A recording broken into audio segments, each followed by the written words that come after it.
hour. I'm telling you, Mr. Belvedere, they aren't ready yet. Nonsense. These things have been in this blasted furnace for over half an hour. Impossible. It's still wet. I think I know what the problem is. Yep, the other clothes can't get dry because of these. Your bloomers keep soaking up all the hot air. It's your father's fault. Why does he always insist on fixing our washing machine himself? I think he likes electric shock. He can use the therapy. Hey, lighten up, Mr. Belvedere. Just remember what Kevin always says. Laundromats are a great place to pick up chicks. I thought he always said laundromats are a great place to pick up change. Yeah, well, just watch him master at work.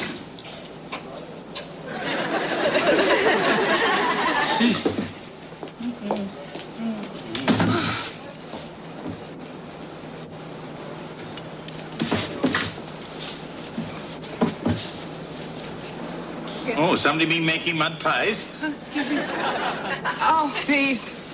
They weren't mud pies. Spanky pushed me out of a tree. Spanky? A 5-year-old gorilla who doesn't like to share his blackberries. Oh, I'm sorry if I'm not quite making sense. I just spent 5 years living with mountain apes in Rwanda. Really? I live in a monkey house here in Beaver Falls. How has Africa's loss become our gain?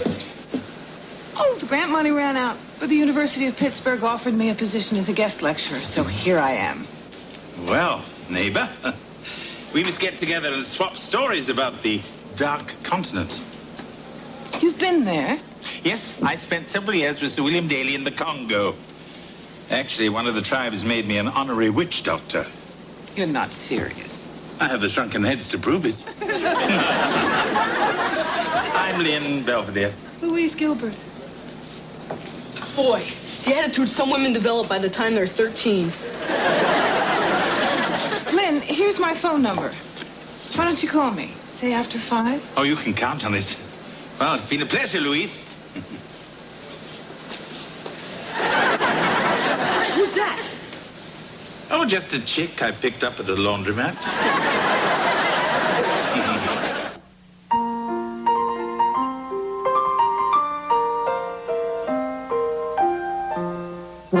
Streaks on the china never mattered before. Who cares when you drop kicked your jacket as you came through the door?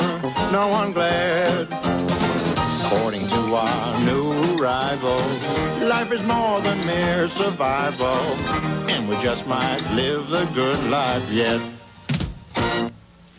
Oh, boy, your poor brother. He is achy and sweaty, and he's got a temperature of 103. It's probably all hot thinking about his big date with Arlene this weekend. Enough, you two. Now, your brother is very sick. If he needs anything else, he'll just call us on that dinner bell I gave him. Oh, no, not the bell routine. I'd like to kill that stupid washing machine. I thought you did that yesterday. Look what it did to Heather's jeans. Oh, my gosh. Well, I'm sorry, kitten. I'll take you to Kmart and get you a new pair. Dad, they're great. I'd have to pay $100 for jeans like this. Good night, everybody. Yeah, I'm afraid you'll have to fend for yourselves for a while. Try to avoid bloodshed. Oh, Mr. Belvedere, you look so nice. Yeah. You got an interview with immigration? Now he's got a big date with that chickie babe from the laundromat. Louise. Hello, Lynn. Louise Gilbert, say hello to the Owens family. Hello. Hi. Now say goodbye to the Owens family. Mr. Belvedere. Hi, Louise. I'm Marcia. My husband, George, Hi, and hello. our children, Wesley and Heather. It's nice to meet you all. So you met the big guy at the laundromat, eh? Was it love at first sight or just static cling? As it happens, we both spent time in Africa, so we thought it would be fun to get together and compare notes. Louise is an ethologist. She studies... Animal behavior. Last night I watched Wild Kingdom. Actually, my specialty was the mating habits of the mountain gorillas. Well, that ought to give you a little insight into Belvedere. It's interesting. The head of the gorilla family has gray hair, too. Yes, well, I think we should be going. See you again sometime. Boy, I really like her. She sure put you in your cage.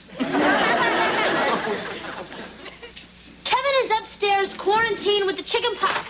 And do you know why I have to bring him his food? Why I have to watch him wheeze and scratch? Do you know why? Because when you were 3, Mom intentionally exposed you to the chicken pox so that you would get the childhood disease. Why didn't she do it with you? She tried. I scared the other kids away. Well, it's the curse of being the middle child. Hey, I have my own problems, too, you know. I've got a hot date with Marjorie tonight, and it's the old dad'll drop you off and dad'll pick you up routine. You know how embarrassing that is for guys my age? Well, you could always steal a car and drive yourself. That is a truly demented idea. Thanks, Heather. Hi, guys. Hi, Mom. Is your dad home yet? Yeah, he's down in the basement fixing the washer. Says he's just about got it all done.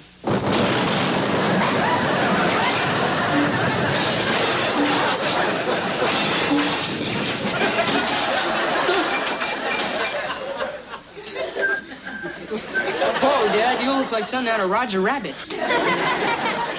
A breeze seems to whisper Louise. Birds in the trees seem to twit to Louise. George, you know what the Surgeon General says about smoking dynamite.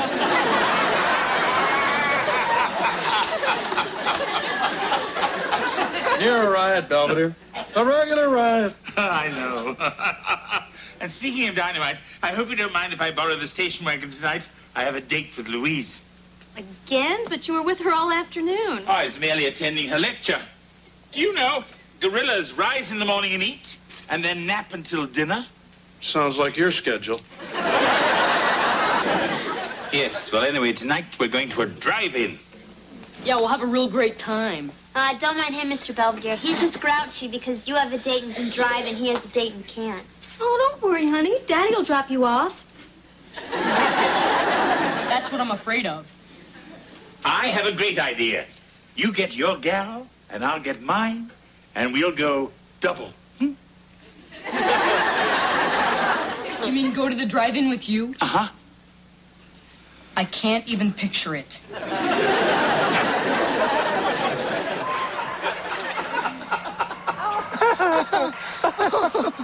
Hey, Mr. Belvedere, we can't see.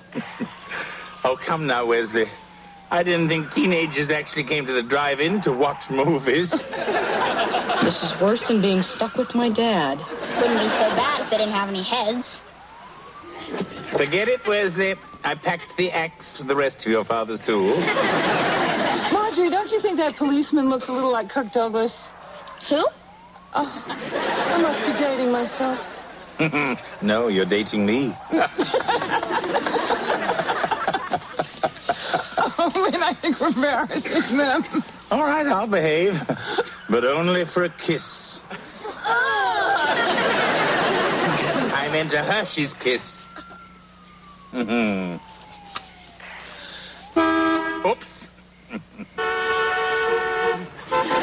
Why is everybody else hunting? Because you started it. Scientifically, that's called imitating disruptive behavior. It's fun. Hey, you want to grow up? People are trying to watch a movie here. I'm sorry. There's some people act in front of their kids. I fear for our children's future. Well, I hope you two are happy.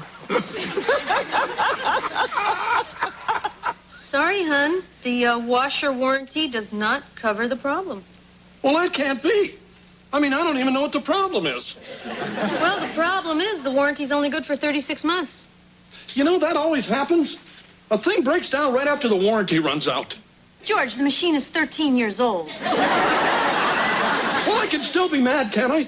Well, I think Kevin's gonna survive the chicken pox, but they may kill me. Oh, he still got you going, huh? You know, I don't mind taking up his meals or changing his sheets or reading him bedtime stories like Babar the elephant. But making me sing feelings to Arlene over the phone because he's got a sore throat, that's really pushing it. Well, why didn't he ask me? I love that song. Oh, Sorry, honey. I think that's your brother tinkling. Florence Nightingale was a sucker. I have never been so humiliated in my life. What's the matter, champ? You and Marjorie lock braces? It wasn't my date, it was Mr. Belvedere and Louise. First, they almost get us thrown out for honking the horn, and then during the intermission, they were playing on the swings and doing gorilla mating calls. Well, where's Belvedere? My best guess? He and Louise are probably in the snack bar starting a food fight. Movie's over, Lynn. I know. The only two people here. I know.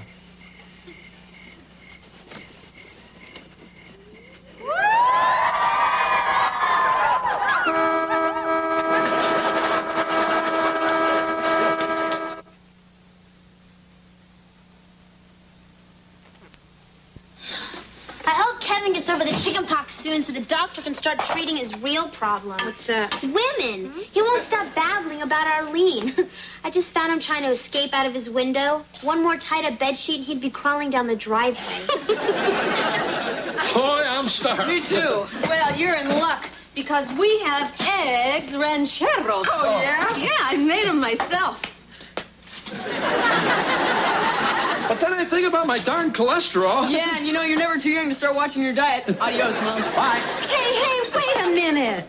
Now, Mr. Belvedere is sleeping in this morning. I have spent 45 minutes on these eggs. I followed the recipe exactly, down to the hot chilies, and you are going to eat them. It was nice knowing you, Dad. Oh, how late was Mr. Belvedere out last night anyway? Oh, gee, I don't know, but sometime around dawn, I heard him belting out an inspired version of Love is a Many Splendid Thing. Maybe that's what set off the Huffnickel's dog. Good morning, fine family. Beautiful day. Wonderful world. Life's fine. There you have it, folks. The difference between a date that ends in disaster and one that ends at daybreak. So, did you have fun last night, Mr. Belvedere? Last night? Oh, yes, last night. It was pleasant. Pleasant as in you'll be seeing Louise again today? Oh, Heather, Louise and I are not easily infatuated teenagers. We don't have to see each other every waking hour. Oh, of course you don't. We just happen to be somewhat compatible adults. Absolutely. Yes, I mean, I think of Louise as my new friend. Considering that dopey-looking turtleneck you're wearing, your new friend must have given you one beauty of an old-fashioned hickey. Nonsense! Louise and I behaved with utter decorum and civility last night. Come in. Good morning, everyone. Ah, good morning, Hickey. I mean, Louise. Good morning, Louise. Forgive me for barging in at such an inconvenient hour, but somehow your wallet wound up in my jacket pocket last night. Oh, thanks. Oh, and here are your Necco wafers. Oh, I was looking for these. Well, I have a 9 o'clock lecture. Gotta run. Nice to see you all. Goodbye, Len. Goodbye, Louise.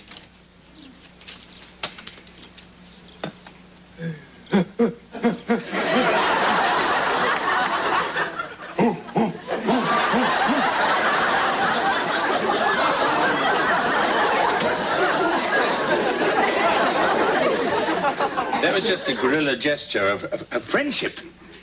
Yeah, I'm not worried about the gorillas, big guy. It's you going ape over her I was thinking about. Kevin, you're being ridiculous. So what if you lose Arlene? Look, you can't take off your mask or she'll see your spots, and you can't talk through that thing. So how do you think you're going to impress her looking like that?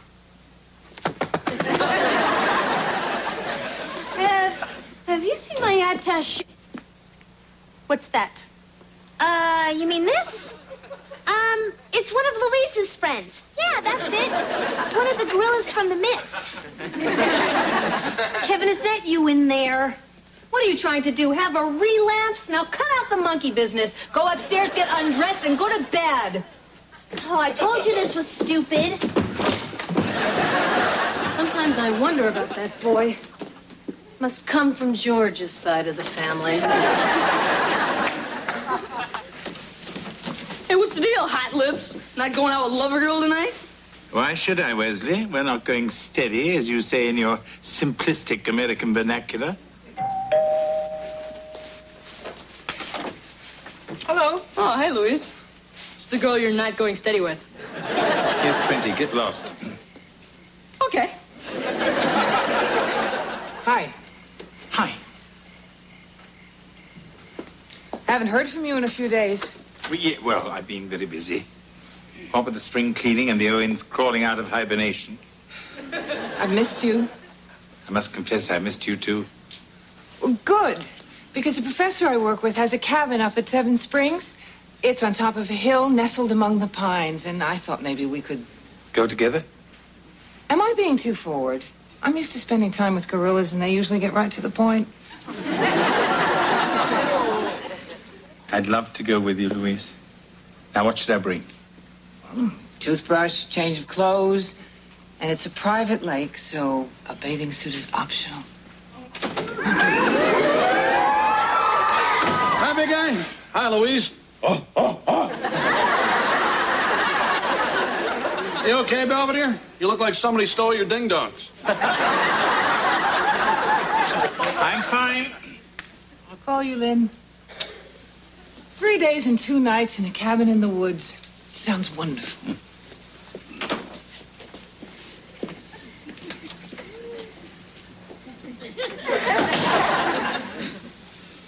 I can't help it. I'm an incurable outdoorsman. A weekend in Pines? Better watch out, big guy. That's how these women reel you in. Or in your case, harpoon. No, George, I do not plan to get reeled in. No man ever does, big guy. No man ever does. The prospect of a weekend with Louise is quite appealing. After all, I haven't skinny dipped since that festival at Woodstock. On the other hand, perhaps events are hurtling on too far, too fast. The real problem is, old romantic feelings I'd long thought lost are stirring once again. Uh-oh. Okay, that's it. I give up. I threw in the towel. I call the washing machine guy. He's sending somebody over tonight, and that baby's getting fixed once and for all. Oh, George, I get such a tingle when you take command. Well, Whoa, Mr. Belvedere, you're looking really good. another big date, big guy? Something like that. Gee, I wonder who it could be. Hello. Hello. Hello. Aren't you going to introduce me? Us? No? Oh, everyone, this is Giselle Hufnagel, the Hufnagel's cousin from Wichita. Oh, welcome to Pittsburgh, Giselle. Well, actually, I'm only here for the small appliance convention. Why? I demonstrate small appliances. Want to hear my pitch for the Acumatic 1000 Mighty Mouth lint sucker? I got no plans. Oh, Giselle is only here for a few days, and I thought I'd show her the sights. Why don't you start with my room? Well, shall we? I'll get it. It's probably the repairman. Oh, hi, Louise. Hello, George. Is Lynn ready? Belvedere, are you ready? Ready? Come on, Lenny, I want a disco. Woo! Lynn, what's going on? Who's this? Louise, I'd like you to meet Giselle Hufnagel. How do you do? Pleased to make your allegiance. Want to hear my pitch for the Decade 2 nose hair plucker? It's rechargeable. Aren't we going on our trip? Trip? To a cabin in the woods, the pines? Yes, the pines. Yeah, well, there has been... that is to say that... I think you blew a circuit. I'm taking Giselle out on the town. What? I know I should have rang and told you, but I've had so much on my mind. If you never want to see me again, I quite understand. I see. Is there somewhere we can speak? Alone? Patio's available, big guy.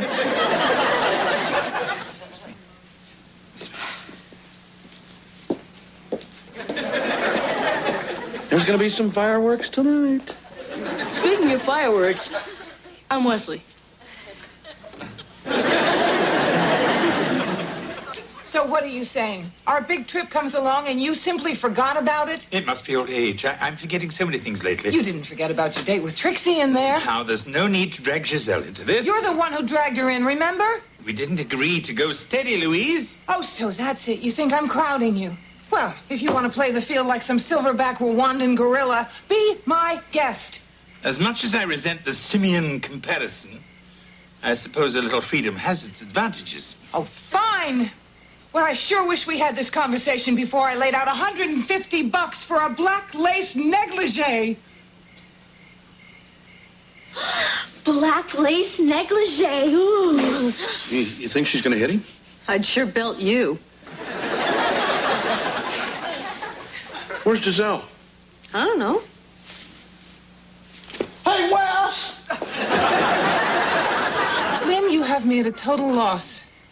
I mean, I thought it was odd that you didn't return a few of my phone calls, but I never dreamed you'd stand me up. Listen, Louise, after you had invited me away for the weekend, it was all I could think about. This sounds better. Then I started worrying where a weekend like that could lead. Well, I was hoping we could toast marshmallows. You know what I mean. I haven't been exactly comfortable with the runaway train we're on either. The truth of the matter is, I have trouble dealing with the kind of feelings I have for you. The last time I felt this way, I got so scared, I had to go and climb a mountain in Tibet. And you were hoping Giselle would save you the trek up Mount Kilimanjaro? I have a trunk full of small appliances. I'm sorry if I hurt you, Louise. Actually, I'm flattered. The question still remains. What are we going to do? You got awfully quiet out there. Maybe she killed him. Well, if he does, I might. I want a party. Well, what do you think's going on? Oh, hey, knowing the big guy, he's probably letting her down easy. You know, giving her the old hasta la vista.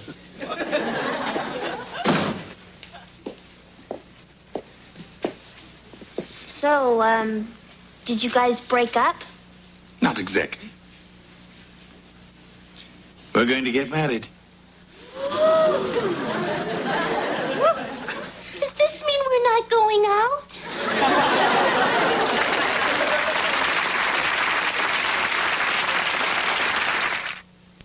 Next on Mr. Belvedere. Mr. Belvedere, isn't all of this kind of sudden? I believe marrying Louise will be the best thing I've ever done. You're going to be the first broad on the moon, Louise. Pow! It seems that Louise has been recalled to Rwanda. If you're her husband, that means that you're... I'd be going with her. Tuesday, kick off your holiday the all-American way with Tony and Angela on Who's the Boss. And Kevin comes to the rescue when Winnie becomes stage-struck in the school play on the Wonder Years. After, the holiday celebration continues with Roseanne working for a boss half her age. And Christine shows her unswerving love for Coach. Now stay tuned for The Dead Zone on the Sunday Night Movie.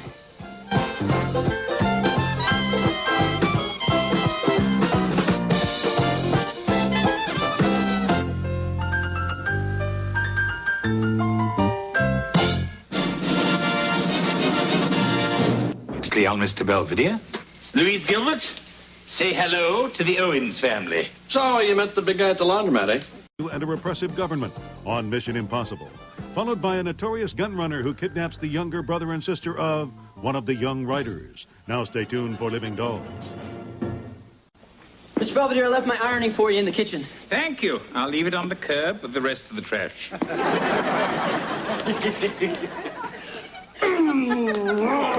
George, please, not after I've eaten. I follow that rule. I'd never get to kiss my wife. So how far did you guys run today? Almost 3 miles. Yeah, we ran all the way down to the courthouse and back. Dropping off Wesley's bail money? Go ahead and yuck it up. But we're going to be in great shape for that charity run. Mm-hmm. Hey, Marsh, let's do the stairs. You're on. Meet you at the finish line. First thing in the morning? Gross. Oh, don't worry. I short-sheeted their bed. I don't know. I think it's kind of cute seeing Dad try to keep up with Mom like that. What do you mean, try? Well, nothing. It's just, Mom's younger. She's in better shape. Yeah, but Dad's a man. So? So he'll probably blow her off the pavement. Why? Just because he's a man? Well, yeah. Kevin, you're a sexist pig. I am not. I just think men are superior to women. What? In sports. Want to bet? Bet on what? The race. If Mom beats Dad, I get your car for a month. Okay, and if Dad wins, you set me up with backseat Barbara Tenenbaum. You got it, you chauvinist hellhound. May the best man win.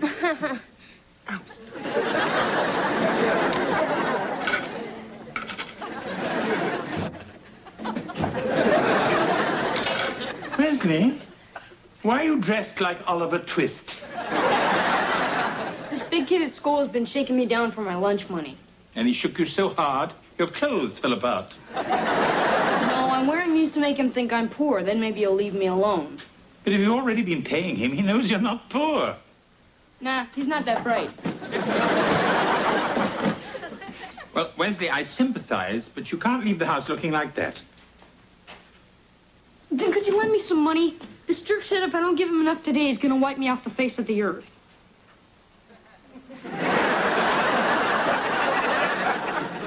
I'm sorry, I'm a little short.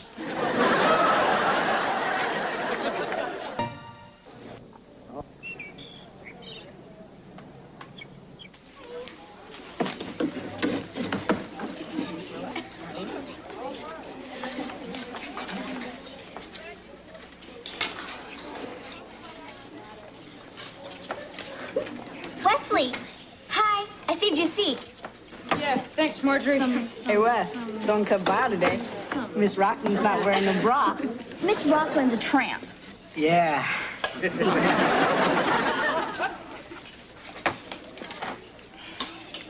Why, Louis, it looks to me like Owens has bought himself a lovely lunch today.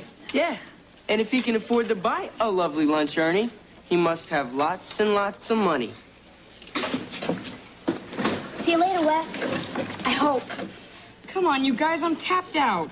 Oh, did you hear that, Ernie? Owens is tapped out. I could give you a meatball.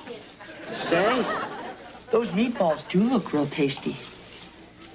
And I'll bet they look tastier and tastier as you get closer and closer. Yeah, Ernie, give him a meatball face. Hey, what do you guys think you're doing? Hey, it's cool, man. It's cool. Yeah, it's totally cool. We're out of here. I didn't mean to scare away your friends, but my mother told me not to play with food. Hey! I'm Wesley. I'm Lenny. I just moved here. Well, Lenny, I think this is the beginning of a beautiful friendship. I didn't really want to join the football team, but when the coach saw me, he got down on his knees and thanked his patron saint and stuff. No, you didn't have to walk me all the way home, Lenny. Well, it's okay. Don't you have football practice? No. Coach says I just have to show up at the games, and the other team's quarterback usually faints. Wesley, I attempted to clean up your room, but I couldn't find the floor. Now, either put these away or I'll throw them out. Okay.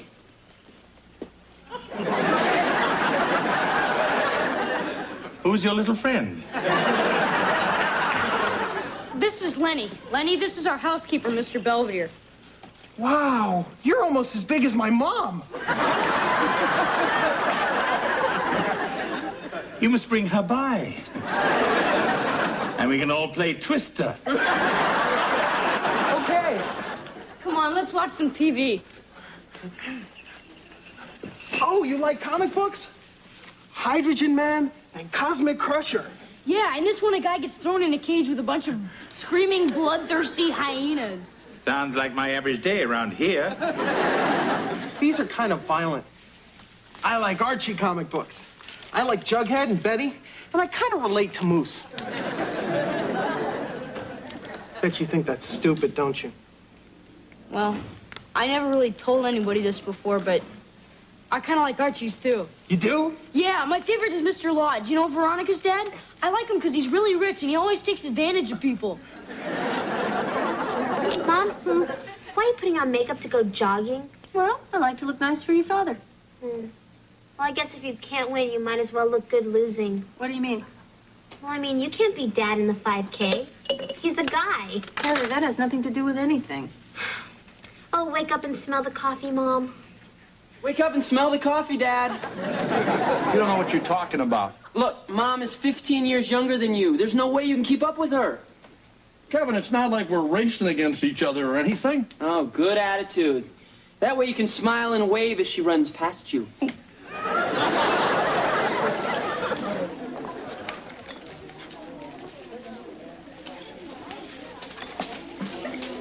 Well, if it isn't my good friends Ernie and Louis. You guys met Lenny? Hi, Ernie.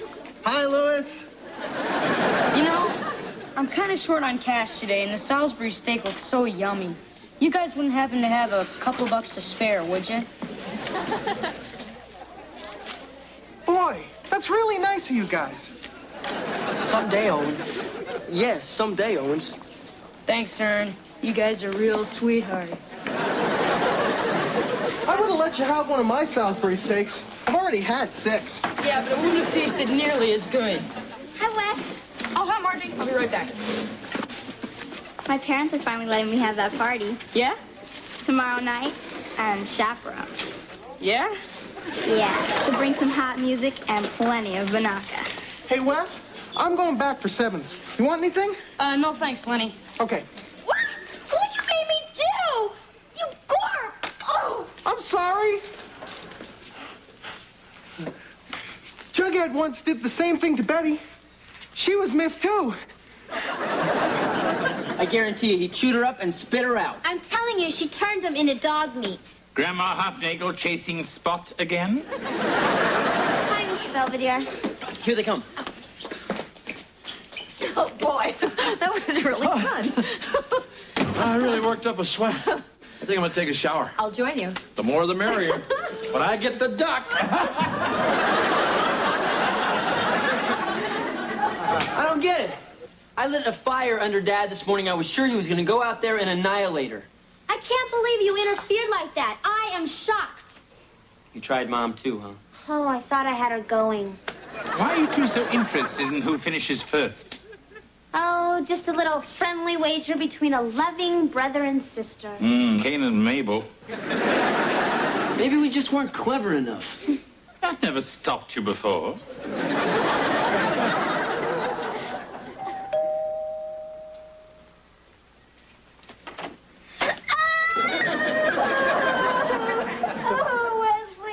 Maybe you should sit down. I just really need to talk to you. Alone. Lenny, I think Mr. Belvedere's opening a canned ham in the kitchen. Oh, great. Maybe you'll let me scrape the jelly off of it. We can't have the party at my house tomorrow night. My parents had to move their past life regression seminar there. Oh, tough break. We can still have the party if we can find somewhere else to have it. Well, maybe we could have it here. Wesley, you're brilliant. And you're so cute when you're brilliant. Boy, Mr. Belvedere sure is generous. He even let me have the big half. Gee, Wes, gotta go.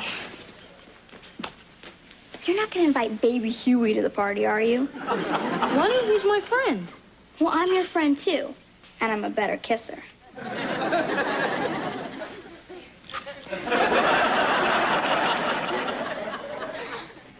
Hey, Wes, want to come to my house tomorrow night and look at my comic book collection?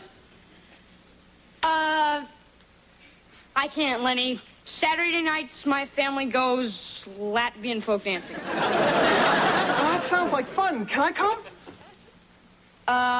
Gee, no. You have to be part Latvian. Oh, okay.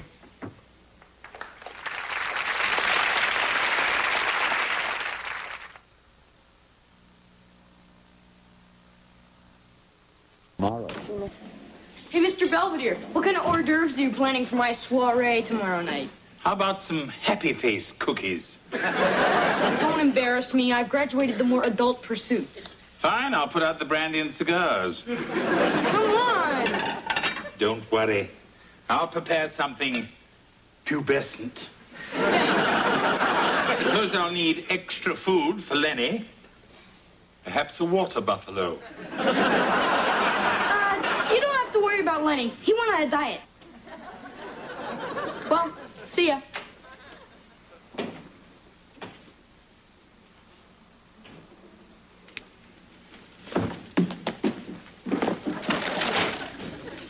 Oh, hi, Dad. Hey, Kev. Boy, big sale on running shoes in the paper. There's a pair here that might be good for you. Oh, the ones I got are all right.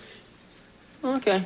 I just thought since Mom got a pair of those new Jackrabbits, you might want a pair. Jackrabbits?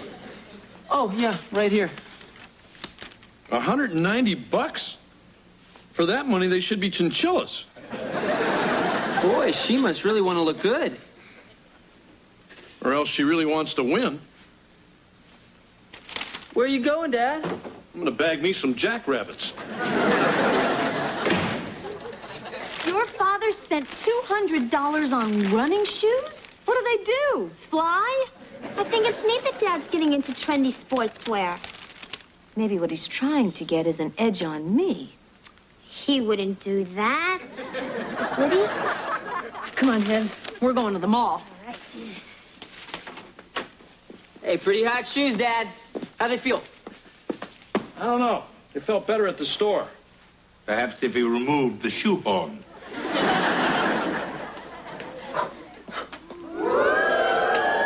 what the heck's all that? This is going to cut my wind resistance in half. I'm going to cut your credit cards in half. What's the matter, Georgie? You scared of a little competition? Scared? I don't even know the meaning of the word. All right. Then put your running shoes where your mouth is. You're on.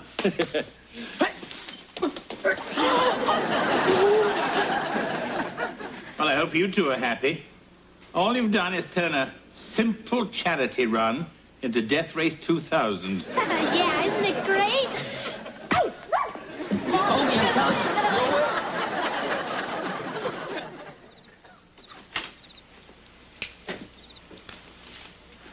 All's ready, Wesley. I even finished unpacking the raw meat to toss to your friends. Excellent. Oh, yes, Lenny called. He had hoped to catch you before you left for your Latvian folk dancing. Okay, so I didn't invite him. Actually, I'm doing him a favor. Oh, really? Well, he's big and clumsy, and there's going to be girls around. Are you afraid he'll sit on one? He just wouldn't fit in. I understand. You do? Certainly. Why tell anyone he's your friend? All he's ever done is to save your worthless little life.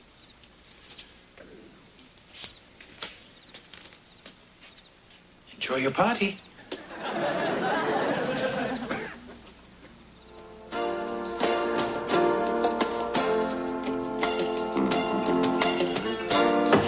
Look, children, I bought you a nice bowl of treats. Perhaps I should have brought the fire extinguisher. I have an idea. Let's play a nice game of hide and seek, and I'll be it. Now close your eyes and count to 10. And remember, no peeking. I can't think of anything that would be more fun. Apparently they can. Elbowed me into that mud puddle. After you pushed me into that German Shepherd.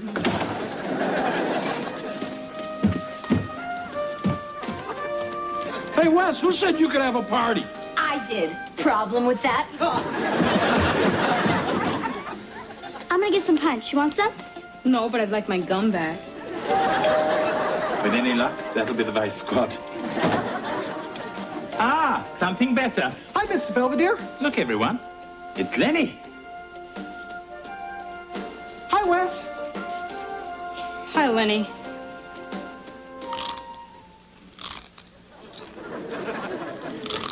Hey, Wes, I don't get it. What happened to the folk dancing? Well, the accordion player died. So I came home and there was this surprise makeout party. Oh. You guys can go back to kissing if you want.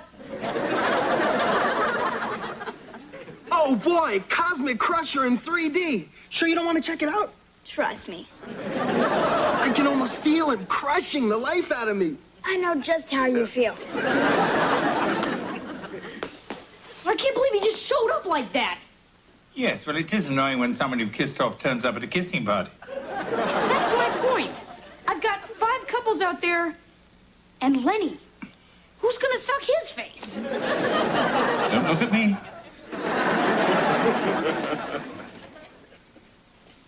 Hey, wait a minute. Where are you going? Ask Moose. Don't leave, Marjorie. The party's just starting. Sorry, Wes, but the party's over. Hey, Wes, everyone else is leaving. I'm going to go, too. Oh, sure. Ruin my party and run. What'd you have to come here for in the first place? I always come here. We're friends, aren't we? Not when I'm around other people, you big jerk.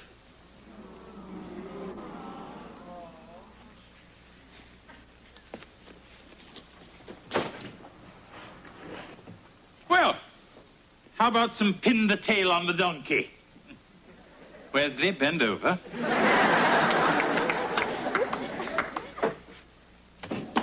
From now on, we train separately. That's not the only thing we do separately. You're sleeping on the couch. Forget the couch. I'll sleep at Kevin's.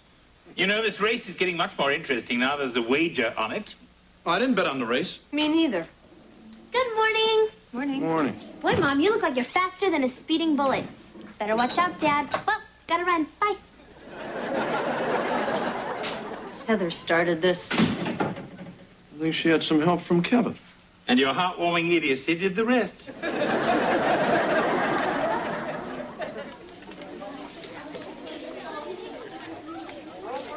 Hi.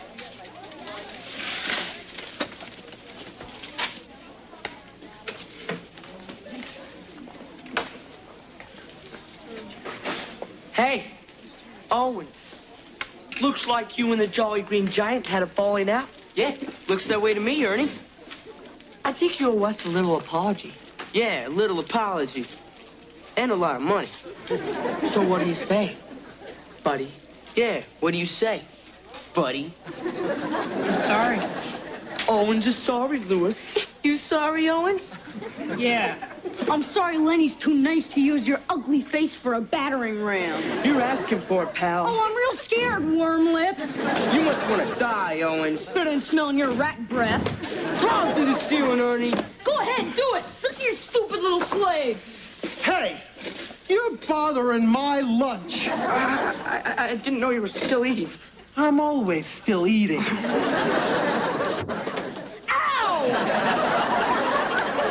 What'd you go and say that stuff to him for? You could have got yourself killed. Maybe I deserve to. Sorry for treating you so lousy. Everyone treats me lousy. I'm just a loser. You're not a loser. I am. Huh? All I wanted was to save my own butt. I used you, just like Mr. Lodge. And you fell for it, because you're a big, dumb, nice guy, just like Moose. I can see why you don't want me around your friends. They're not my friends. They bug out the minute there's trouble. Not you. You're the only real friend I've got. I am? That's kind of pathetic. Come on, I'll buy you chocolate milk. Make it a 6-pack.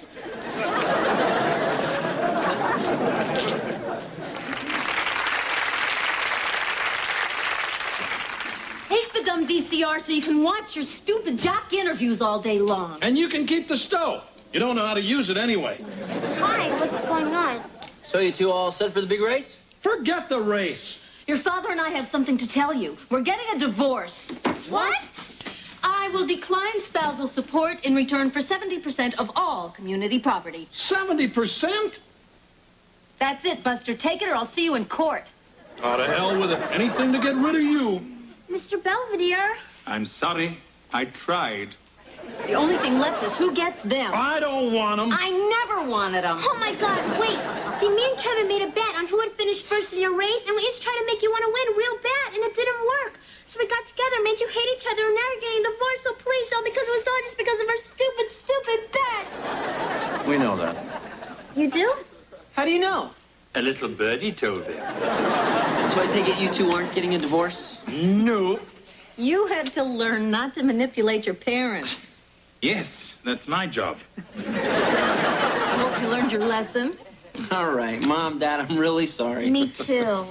Hey, just think what life would be like around here if I moved out. I can't, George. I get too excited.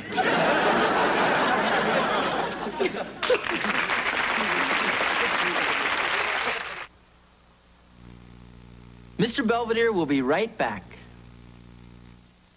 Kevin and Heather do appear to have learnt their lesson and have leashed the dogs of war. George, however, tripped Marcia in the charity race and beat her handily. My, is she angry. Perhaps George will be leaving after all. We can but hope. Lenny has helped teach Wesley that friendship is a two-way street. And speaking of two-way streets, Lenny presented me with a valued gift in thanks for all the goodies I've prepared for him.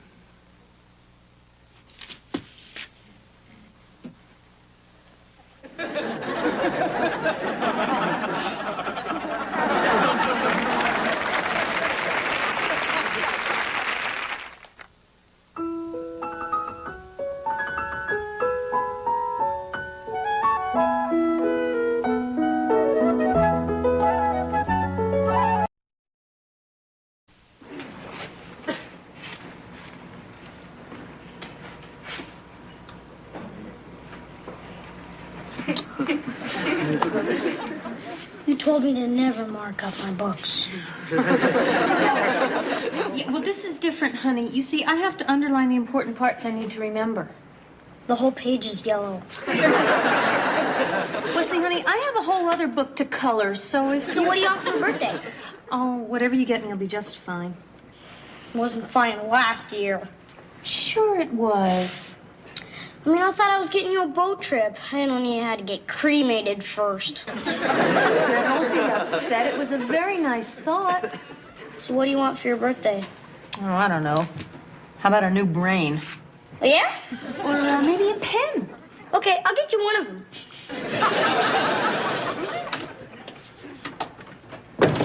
George, we must do something about those thieving magpies. Heckle and Jekyll at it again, Belvedere? I don't know what's attracting them. They've destroyed my cauliflower, and there isn't enough watercress left to make a decent sandwich, let alone soup tonight. Gee, and I can almost taste it. Still groping for a birthday gift for Mrs. Owens? I got till tomorrow. I got some good ideas. Here, like this thing. Radio on a rope. Very nice. Perhaps you could hang it next to the salami you gave her last year. It's for the shower. And that salami was part of a gourmet smoked meat gift pack. Who says romance is dead? Hey, Belvedere, you got any brilliant ideas? Gift-wise? I do. Yeah? But I'm buying it for her myself. Excuse me. Time to feed the birdies.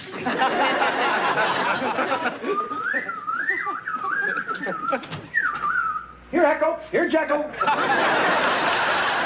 Greasy, will be central. Easy, easy. Yay! Yay. Can I go now? Let's do We Got the Power one more time. Yeah, Mr. Belvedere, you be the student body again. Oh, ladies, please, I have to We get... got the power, we got the gas, we got the heat and the sizzle and the jazz. Now who's got the power? We do? Yes. We do. Who's got the heat? Us again? Who's got the heat and the jazz and the sizzle? Come, come, Beaverton, make them fizzle.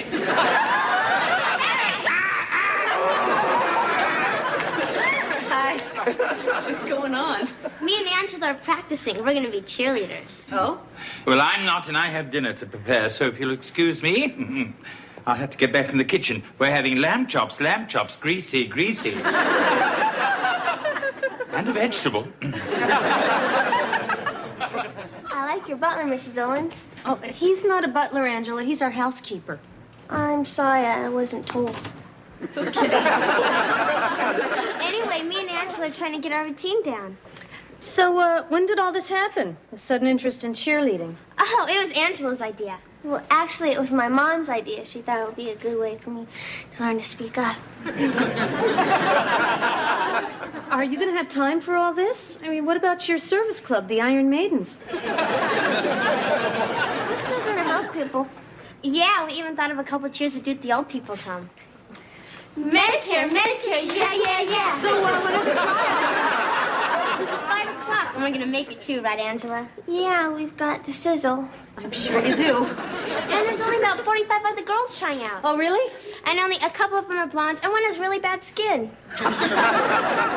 Well, Heather, whether you make it or not, I'm going to be very proud of you. You too, Angela. Thank you for including me. You want to see our cheer for our field goal kicker? He's from Czechoslovakia. Girls, Vladimir, he's our man. If he can kick it, no one can. Yay! Woo-hoo! Hey, no autographs, please. Hi, Angela. Hey, Dad, me and Angela are going out for cheerleaders. Cheerleader? You old enough? Dad, I'm almost 15. Gee, where's the time go? One day, you're daddy's little girl running and jumping all over the house, and next thing you know, you're all grown up, doing the same thing. I'm thinking of what you mean, Dad. Well, I'll talk to you later, okay? Come on, Ange. Yeah. See ya.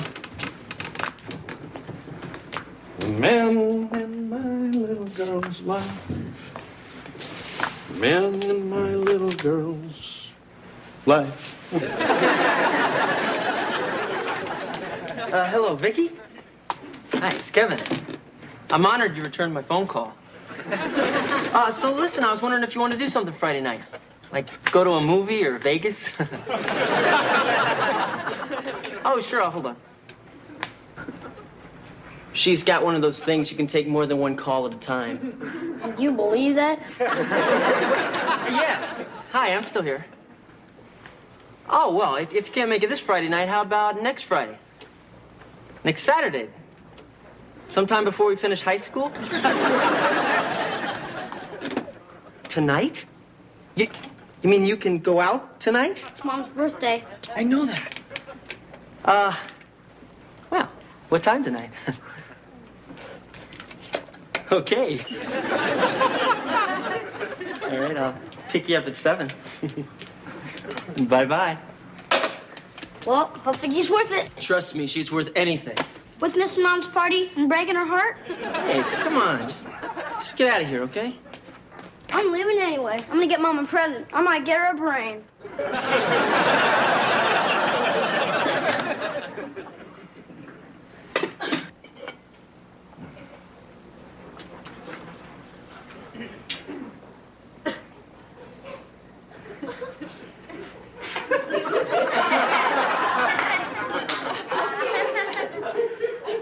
It's almost too good for them. Mr. Belvedere, I'll be at the library for a while. Well, I've scheduled dinner for 6:30, if that's all right with you. Yeah, that's fine. We're having lobster thermidor. Uh-huh. I've been told that's your favorite. Oh, well, don't go to any trouble. All right, I'll just toss all this and we'll have raisin bran. Mr. Belvedere, I'm sorry. It is my favorite, and I'm sure that yours will be the very best I've ever had. Please, Mrs. Owens. It's only an entree. She gone? I believe so. Boy, Marcia's gonna flip when she sees this. Really? I got her one of those fancy French food processors. Last year, she said she really wanted one. Last year, she didn't have me. But I'm sure I'll like it. Give me that. Well, it was a lovely thought.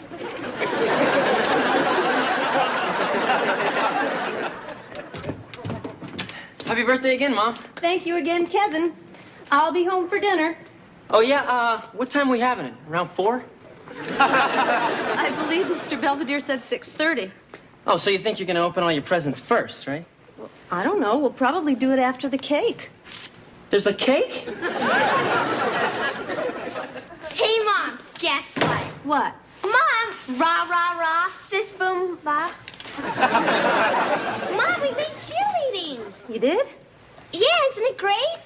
Yeah. Anyway, practice starts tomorrow, so you have to sign this. What is it? It's an insurance form. It's so there won't be any problem when something happens and we break our necks. Well, I'll have to look that over. How will I need it now? That's the problem with you. You need everything now. Maybe I've got other things on my mind. I'm sorry, I forgot.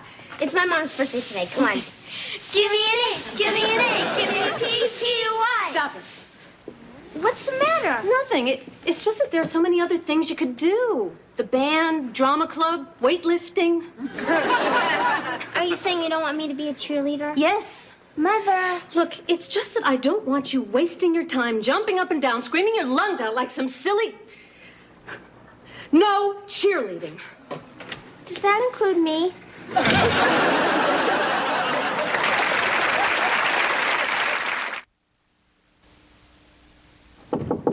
Who is it? Belvedere. You can come in. What are you doing? I'm packing. You're making a mistake. Don't try to stop me, okay? You're making a mistake packing. Shoes and heavy items go to the bottom. Blouses and jumpers go on top. Pom-poms never travel well. Okay, I'm not kidding. I'm really going. Where to? I don't know. Maybe Dallas. They respect cheerleaders there. Or maybe I'll just go to Angela's house. Well, perhaps you just caught your mother at a bad moment. Well, that's not very hard. She never likes anything I do. That's not true. She tells me I don't apply myself. I don't stick to things, okay? So I work really hard at getting cheerleader, and I thought she'd be proud. Instead, she just gets all weird. Well, perhaps there's an explanation. Yeah, she's gone nutty. Heather, that's not fair. Too much studying. One more birthday can put a strain on anybody. That reminds me. I can give her my present. What is it? It's a steering wheel cover. She probably won't like that either. Listen, Vicky, I just want to tell you I might be tad late for our date tonight. No. I'm not backing out. Okay. Bye. Kevin, don't you look nice for your mother's birthday? Huh? Oh, thanks. So is dinner still at 6:30? Yes. You think there's any way we could speed it up a little? I'm really hungry. I'm afraid lobster thermidor can't be rushed. Oh. Now I'll have to prepare the prosciutto and melon. We're starting with that. Oh, God, now we're starting with things. Wesley, that looked rather festive. Yeah, I got Mom a real nice pen, but it's hard to wrap. Didn't it come in a box? Not exactly. Well, let me see.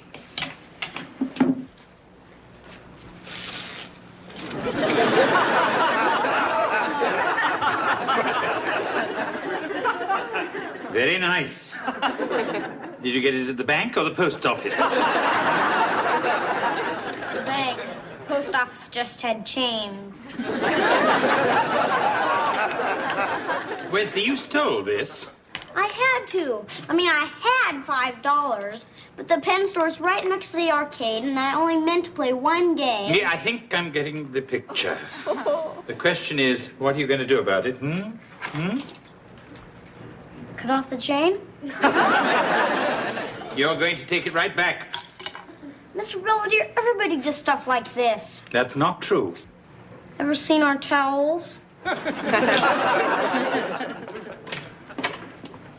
home.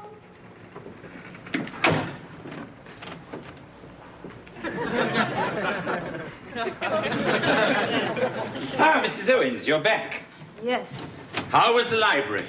Quiet. Mrs. Owens, I gathered up a few old clothes.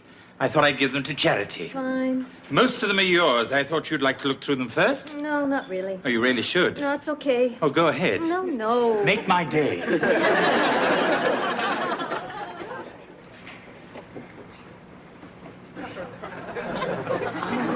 You were a cheerleader?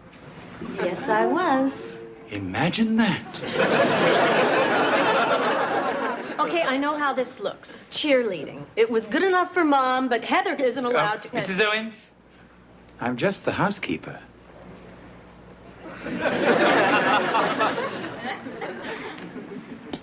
Wesley, Mr. Belvedere has to go on an errand. What's this yellow stuff?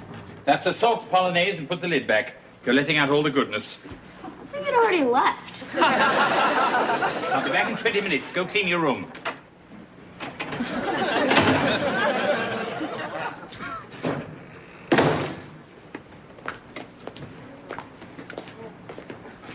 George? Belvedere. That's your present?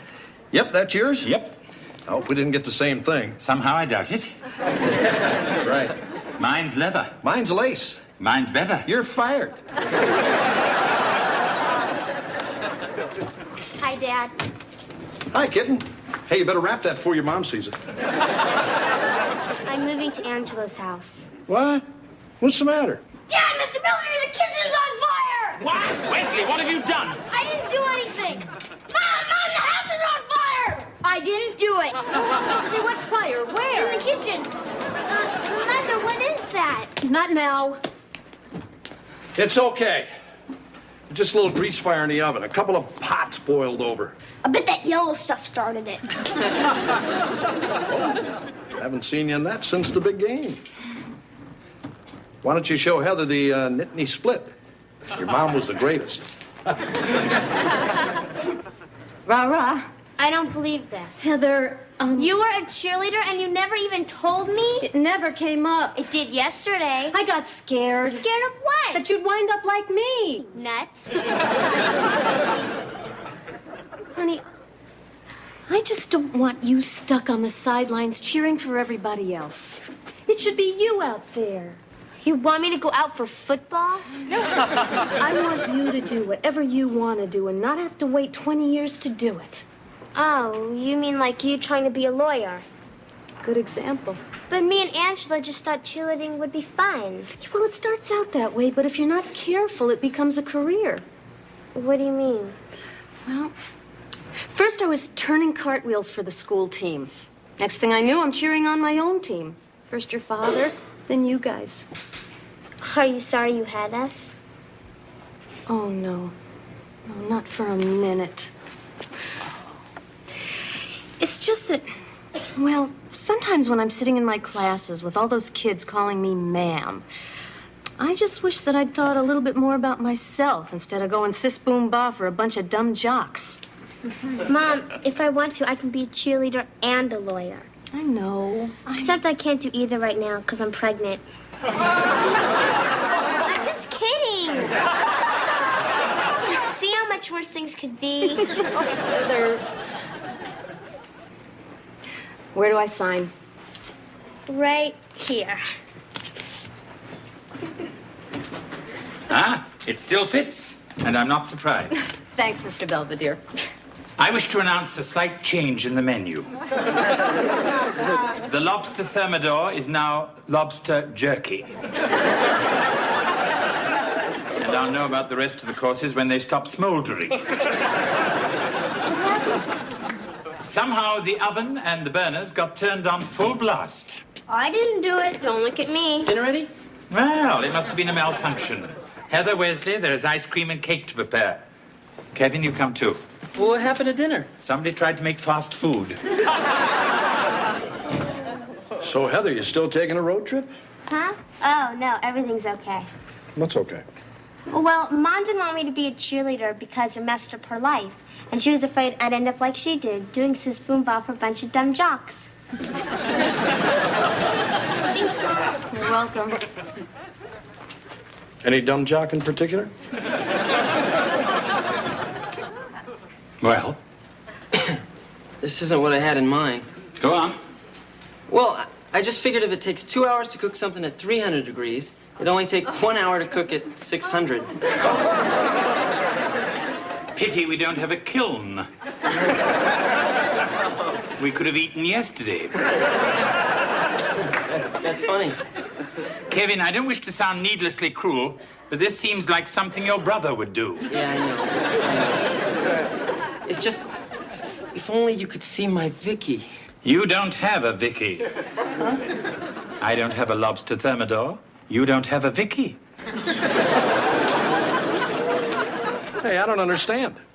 If you felt that way, why didn't you say something back then? I didn't know back then. So what are you saying? You wish you would have never married a big dumb jock like me? Oh, of course not. And I never thought of you as being a big dumb jock.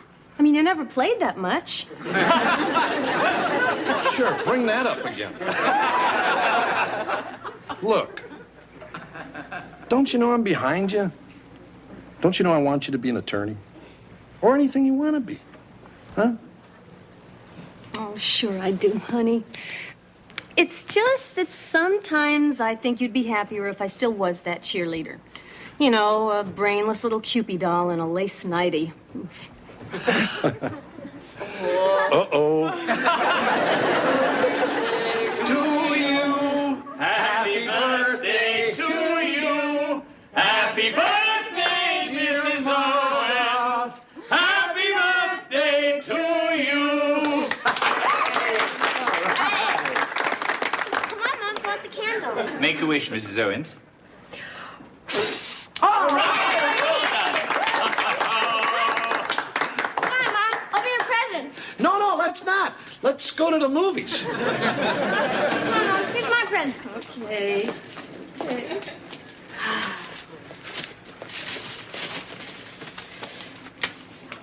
Oh, thank you, honey. Oh, isn't this nice? I used to have one just like it. I tried to do something good. Oh, it's a steering wheel cover. It's terry cloth. It's great for when your hands sweat in traffic. Thank you. Happy birthday, Mom. You don't have to open it. It's just roses. Just roses. Hmm? Ooh. Hey, Dad, where's your gift? Gee, kitten, This is it, right, sir? The leather one? Yeah, right. Happy birthday, honey. Oh, George, it's perfect. Marcia Owens, Esquire. Well, I know you're not an attorney yet, but I got faith in you. Thank you, honey. So, Belvedere, where's your gift? Here, Mom, I got it. Open Mr. Belvedere's. Oh, Mr. Belvedere, you shouldn't have. You're probably right.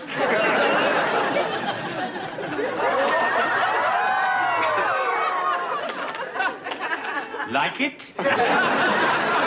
Happy birthday to you. Happy birthday to you.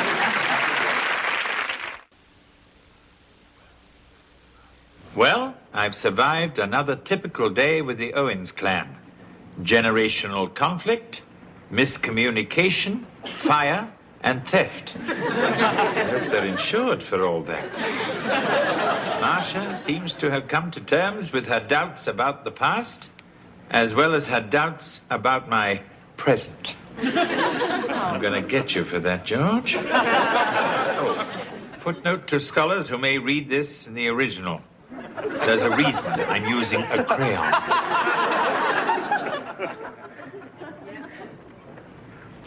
Boy, some trade.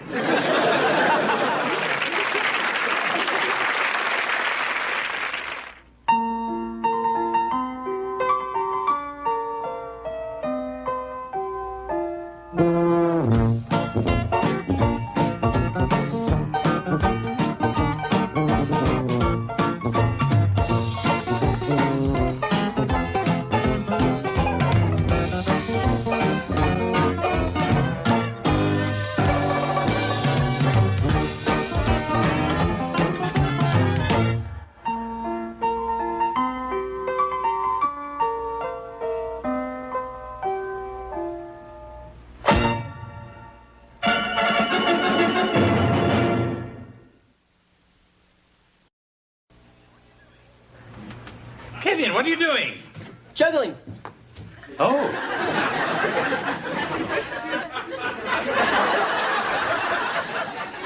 You're getting very good at it. This book I got says you just start with one ball, then pretty soon you work your way up to stuff like chainsaws and puppies. Not at the same time, I hope. Why all this sudden interest in juggling? I need this to get into a good college. I thought you needed good grades. Everybody's got those. You gotta have something else, something that makes you stand out. I mean, I read where this guy got into Harvard just because he built these really great sandcastles. Well, good luck. Hey, wait. I'm gonna try two now.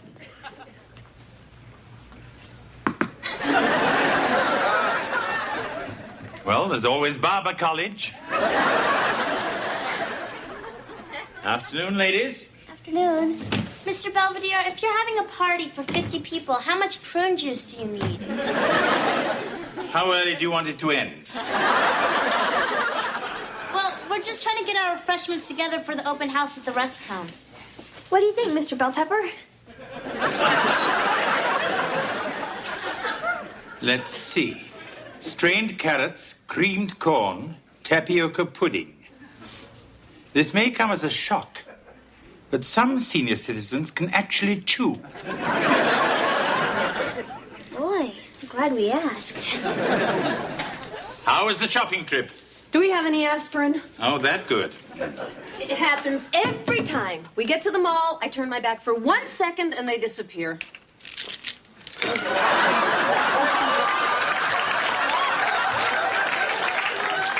It took me an hour to find them. Are you sure it was worth it? Mr. Belvedere, me and Dad got drinking helmets. It lets you put 2 cans on your head and drink out of them. What do you think, Belvedere? Is it me? To be perfectly honest, yes. Hey, Wesley, what are you doing tomorrow? I already told you, I'm not going. Come on, Mr. Belvedere, tell him to go to our open house. Go, Wesley. You know what they want me to do? Mm-hmm. They want me to babysit a bunch of old wrinkleheads. It's the Adopt a Grandparent program. See, we adopt a senior citizen, they sort of adopt us back. And then we visit them and go places and keep each other company. Forget it.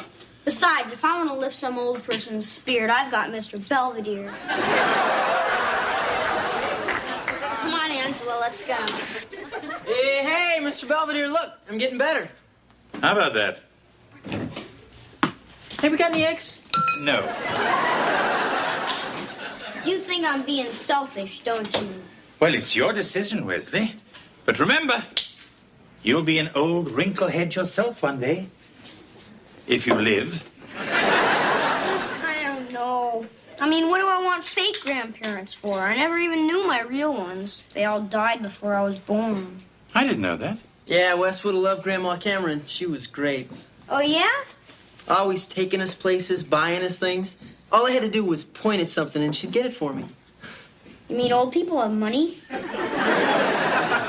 Oh, Heather! Okay, folks, if you'll just fill these out, then we can get on with the interviews.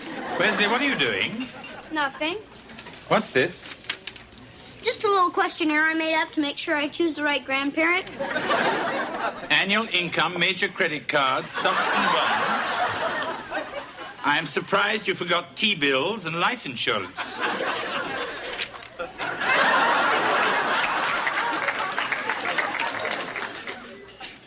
Wesley, this is a new low, even for you. Come on, I'm just doing it for their own good. I mean, I don't want some poor old person spending their last nickel on me. And I know they're gonna want to. Wouldn't you? All right, all right. Hi. Hi. Ah, what do we have here? Couple of sweet birds of youth come to brighten up my otherwise dreary day. Yeah. I'm Angela, and this is my friend Heather. Hi. Great. Go away. Would you like some punch or cookies? No, I wouldn't. Would you like us to read to you? No, I wouldn't. We'll do anything you want. Huh? Why don't you jump in a couple of bikinis and go outside and we'll take some snapshots? What I'm trying to tell you is I ain't interested in this stupid grandparent stuff, so why don't you just both run along and leave me in peace, all right? I think he likes us. When you take me to the movies, I gotta sit up close with a big tub of popcorn and enough candy to last me the whole time. Oh, and I don't go in for that G-rated junk. It's PG-13 or nothing. You know, young man, I wish you were my real grandchild. You do? Yes, because then I could hit you. Boy, what am I doing here? I asked myself the same question. Huh? I filled out your little financial statement. Oh, yeah? My husband was a banker. He would have been impressed with you. This is nice. This is very nice. So, do I qualify? I think we can do business. I'm home. Whoop-de-doo. Hi, I'm George Owens. Oh, good for you. You here to see Belvedere? No, I'm dating your daughter. Okay, I'm ready to go. Oh, hi, Dad. Hi, kitten. Did you meet Mr. Sparks? He's my new foster grandparent. Oh, that's great. Yeah, great.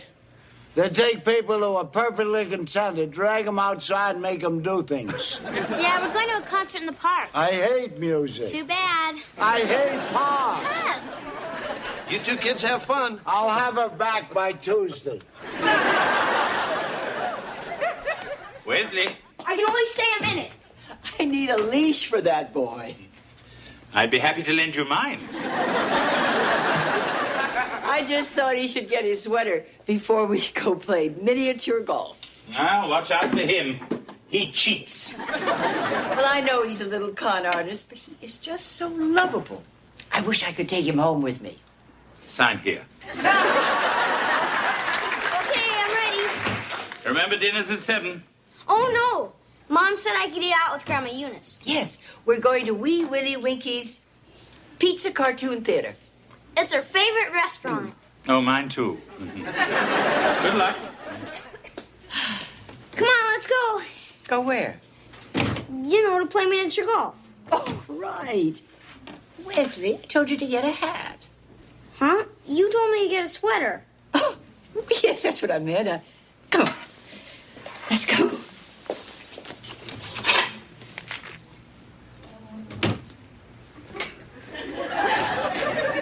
Are you going to juggle that? Nah, juggling was stupid. I mean, what college is going to care about somebody just because he can throw a bunch of balls up in the air? Yes, especially when it's only 2. Anyway, I figured I'd try something more artistic. And this is it? Yeah, it's a modern sculpture. I call it roadside litter. What do you think? Well, it's certainly something I'd throw out of my car. Hey, thanks. Anyway, here's Mom carrying me home from the hospital. Oh, you were adorable. She was in labor for 27 hours. That's why she looks like that. And here's me in my crib when I was 6 months old. Is that barbed wire? Something like that. And here's me and Dad taking a bath together. Wes, you want to fast forward that one? Hey, guys. Hey, Mom. I'm treating Grandma Eunice to my famous slideshow. Oh, isn't that nice? You want to sit down and watch the rest of it? I'd love to, honey, but I've got to go do something else. Yeah, I gotta go do that too. You don't have to watch the rest of it either if you don't want. Oh, no, it's fine. You sure? This does get a little boring, even for me. I'm not bored. Besides, it isn't what you're doing that matters. It's who you're with.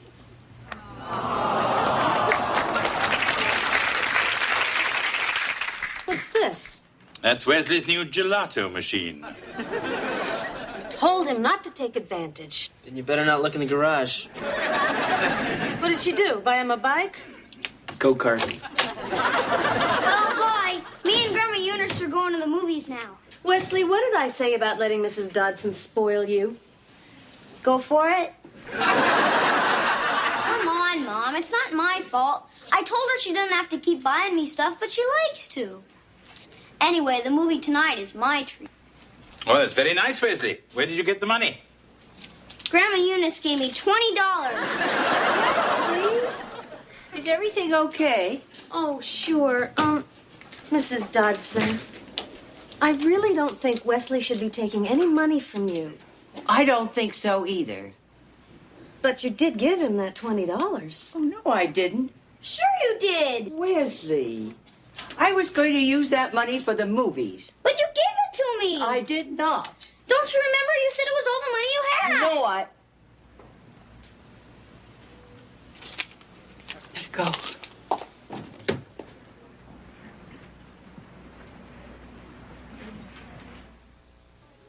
I didn't take her money. She gave it to me.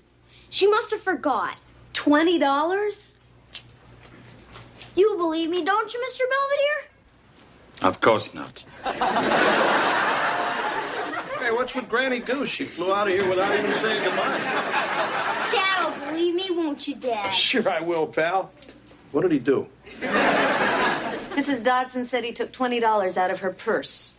I didn't do it, Dad, I swear. All right, Westman. We believe you. No, you don't. Actually, if Wesley had wanted to get the $20, he'd have been much more shifty and underhanded in obtaining it. Thanks, Mr. Belvedere.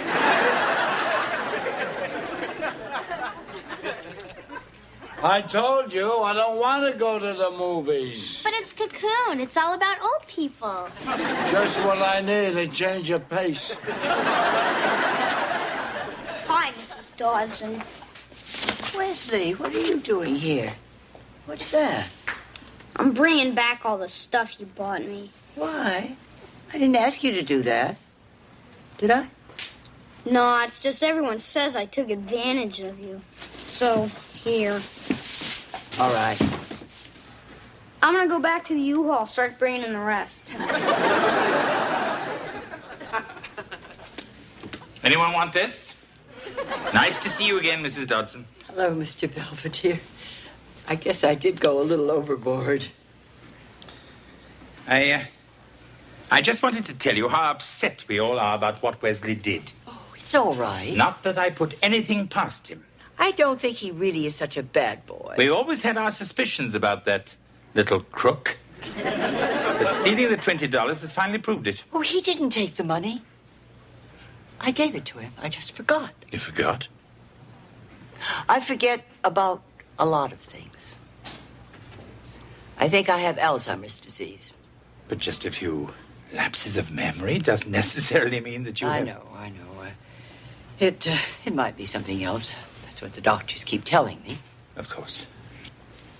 Sometimes I am standing in the middle of the room or outside on the lawn. All of a sudden, I don't know what I'm doing, how I got there. You know, Wesley still thinks that you think he stole the money. I am sorry about that. Perhaps it would be better if you sat him down and explained. Oh, no. No. I don't want him to know. I'm afraid pretty soon I won't be able to remember anything. I won't even be able to take care of myself. I don't want Wesley around to see that. Well, that's everything. It's all here except for the boomerang, and that's in the Huffnagel's dining room. Thank you, Wesley. Well, it was nice knowing you. Goodbye. You know, I wasn't just hanging around to get stuff off you. I like you. And I thought you liked me, too. I guess you were wrong. Let's go, Wesley.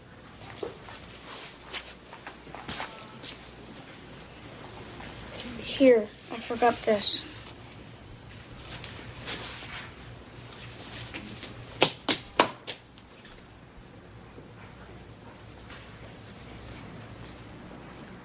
I don't believe this. Draft notice? It's from Princeton. They said forget it. They weren't impressed by roadside litter? No, they like that a lot. They said my grades weren't good enough. Oh, they still look at those pesky things? Yeah. I don't know. Guess I'll just have to try studying. We're back. How was football practice? Great. I put a tuna sandwich in Howie Huffnagel's helmet, and he didn't even notice till he started sweating mayonnaise.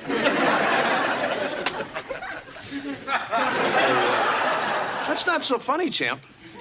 Anyway, I got the mail. There's something for you here, Wes. Oh, yeah? Hey, it's a Christmas card for Mrs. Dodson. It is? What'd she send me this for? It isn't even Halloween yet. Okay, Mr. Belvedere, we're ready to go. Where are you going? I'm taking the girls to the retirement home. While you're there, ask Mrs. Dodson why she sent me a Christmas card. Oh, Mrs. Dodson, she's got Looney Tunes. Angela. Well, she has. She's got Alzheimer's disease. Huh? What are you talking about?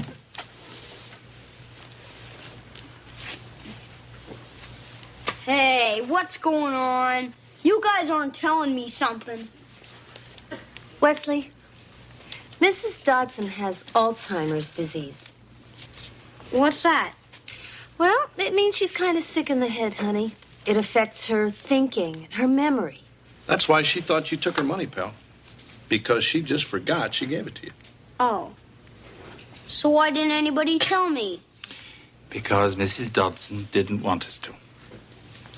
I think maybe she just wants you to remember her the way she was. Well, that's stupid. And I'm gonna go down and tell her so. Hey, champ, I don't think that's such a good idea. Why not? Well, because you haven't seen her in a long time, and she's a lot different. Yeah, she probably wouldn't even recognize you. Oh, yeah? Nobody forgets Wesley T. Owens.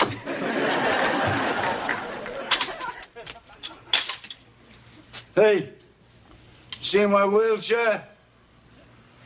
Thanks. Surprise! Oh, no. Yeah, many have your returns. Come on, blow out the candles. We weren't sure how old you were, so we put on 90 just to play it safe. Oh, Did you make a wish? yeah, but you're still here. Oh, we got you some presents, and look, we fixed your wheelchair real neat, see? Hey, you must have put a lot of work into that, huh? And the cake and the presents, oh, boy. Hey, you did all this for me? Yeah. Well, who the hell asked you to? That's it, we quit. Yeah. Good riddance. You're just a mean, nasty old man, and we're sorry we ever met you. Boy, talk about touchy. Wait a minute. Come back here. Why? Well, you forgot to show me how the horn works. Just push the button. Uh-huh. Hey, I like that.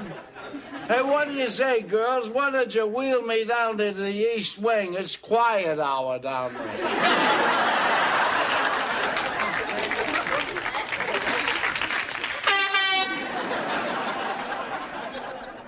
Hey, there you are. I've been looking all over for you. Is that so? I got your Christmas card, and everyone told me you were sick and wouldn't recognize me anymore. Is that so? It's okay if you forget stuff once in a while. I do, too. I mean, yesterday I forgot my lunch. Actually, I didn't really forget it. Mr. Belvedere made me a sardine sandwich, and I just told him I forgot it. Is that so? Hey, what do you keep saying that for? Are you mad at me or something? It looks like rain. Yeah, the weatherman said it might rain tonight with thunder and lightning and everything. You remember when I was 15? No. I had my first real date. His name was Cal. And I wore that organdy dress, you know, the one with the beautiful hand stitching. Anyway, we were walking to the dance, and halfway down Sutton Street, it began to pour. And my hair and my dress and everything just got soaked. Oh, but we had the best time anyway. Come on, I don't know about any of that stuff. I'm Wesley. This is 1986. Is that so? Wesley, I think we should go. I'm not going anywhere until she remembers me. Wesley. Come on, it's me. We went to the movies and played miniature golf and had ice cream together. Remember this? Remember when I used to do this and you'd tell me my face would freeze?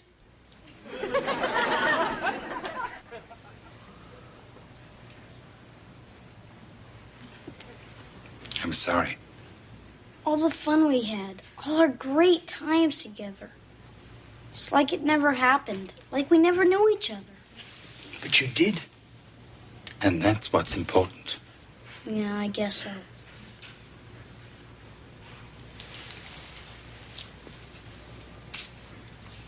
Goodbye, Grandma. It was nice having one, even for a little while.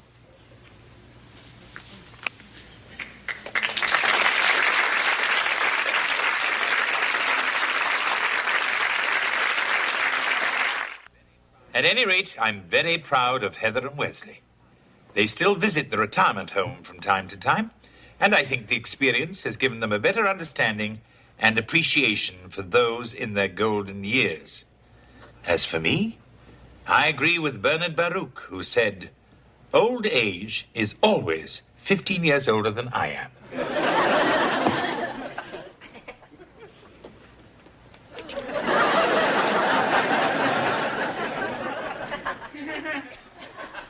I'm not getting older, I'm getting sillier.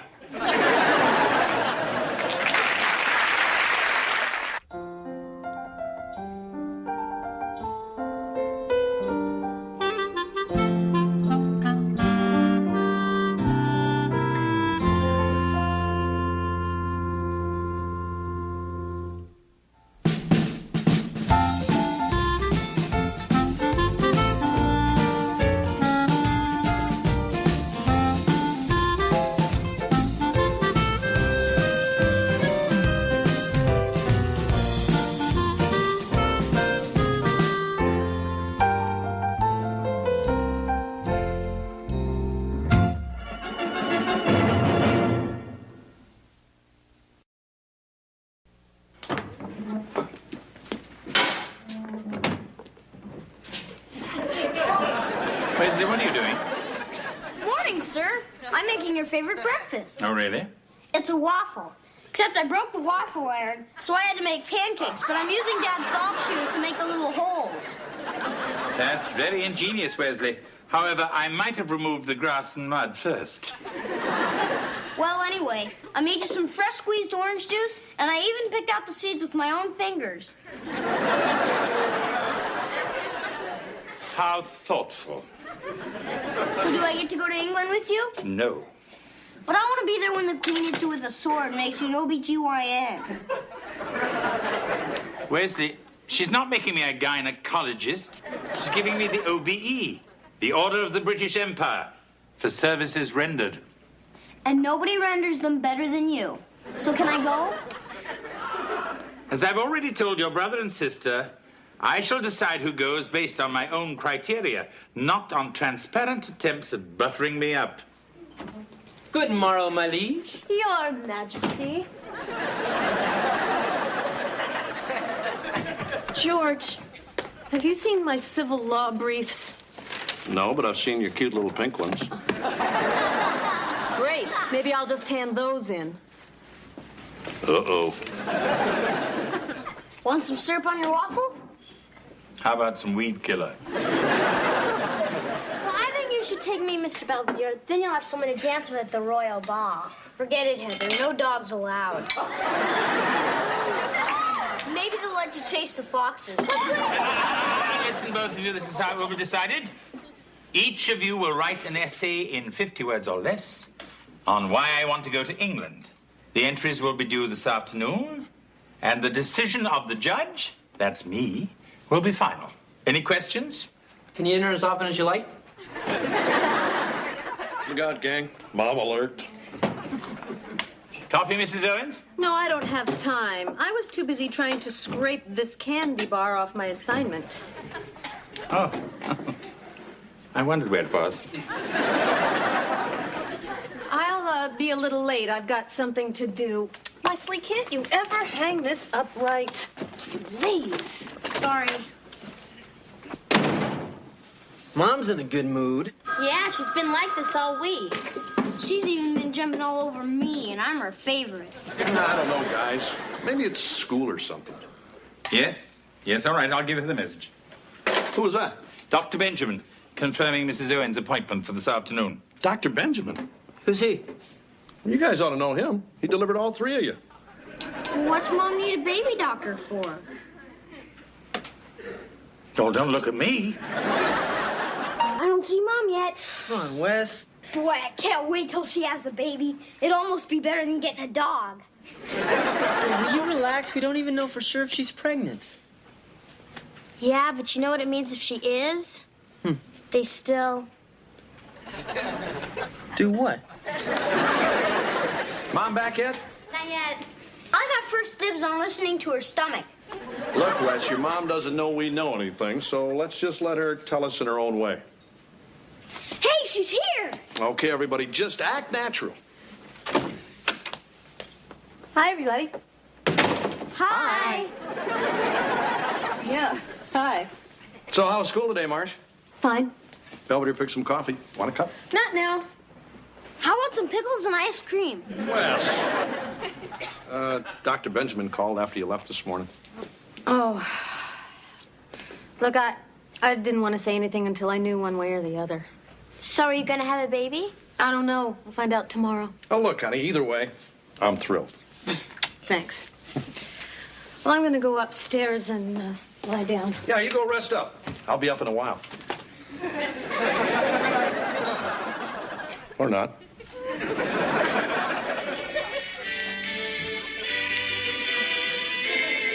Thank you, Your Majesty.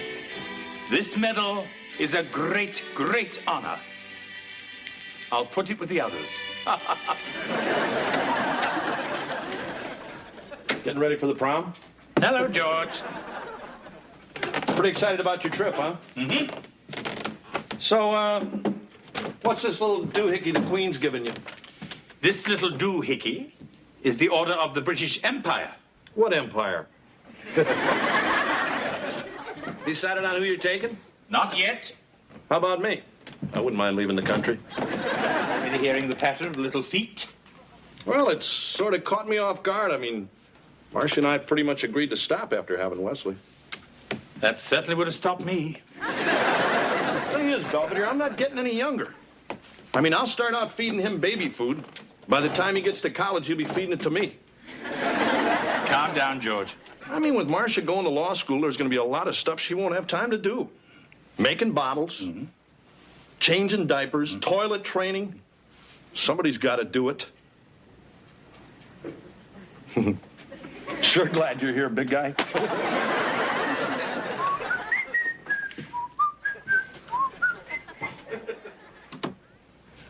Wesley, keep your eyes on your own paper. Okay. Wesley, you're too gross to go to England. Hello, children. Hey, Mr. Belvedere, I finished writing my essay. Thank you. Me too. Thank you. Ah, Kevin, you're just in time. We're going to read the essays. Oh, yeah, sure. Thank you. Now, let me see. Heather writes, I want to go to England because there is no finer place for a young lady to learn the social graces, proper deportment, and all that other good cultural stuff, which I believe will be a great asset to me as I enter womanhood. Very nice. Thanks. Now, Wesley writes, I want to go to England because no other country has experienced such a rich pageant of history. From the Romans to the Norman invasion to the Battle of Britain, the people have endured and prospered. It would be an honor for me to visit this precious stone set in the silver sea, this blessed plot, this earth, this realm, this England.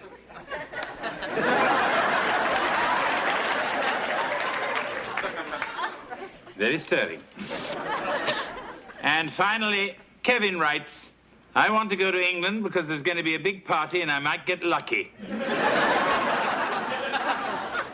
I think we have a winner. What? Him? Mm-hmm. At this time, I'm rewarding honesty. You never told us that. Hey, guys. Hello, Miss Owens. Has the doctor called yet? I'm afraid not. You should have called by now. Hey, Mom, maybe you're gonna have triplets. Or sextuplets. Or even octopuslets. And he wants to call the paper first. Wesley, don't you have something to do? I was gonna go to England. Well, let's go upstairs instead. Hi, honey. How do you feel? I mean, do I feel pregnant? I don't know how I feel.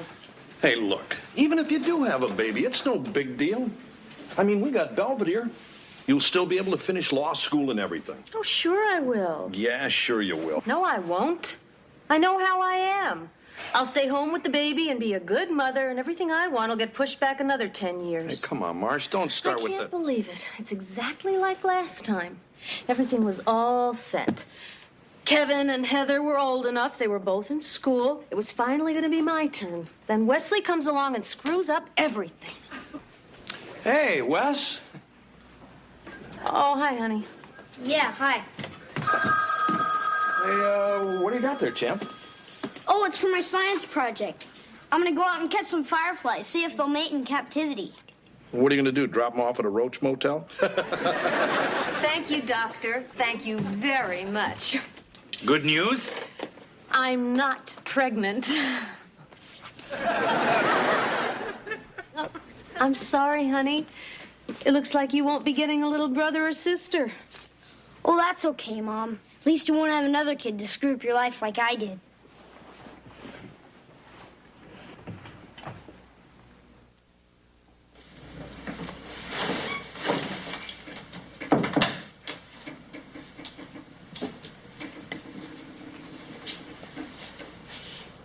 Looks like you're doing pretty good. It's easy. Fireflies are stupid, even for bugs. Look, honey, I'm sorry about what you heard in there. You're sorry I heard? No, I mean, I'm sorry I said it. I was upset, and sometimes when we're upset, we say things we don't mean. Mm-hmm. Remember that fight you had last week with Howie Huffnagel? And you said that you hated him and you never wanted to see him again. You didn't really mean that, did you? Yeah. Look, honey, maybe when you came along, you did sort of catch Mommy by surprise. But I love you very, very much, and I always have. So, you mean you were never, ever unhappy that I was born? Not for one single second.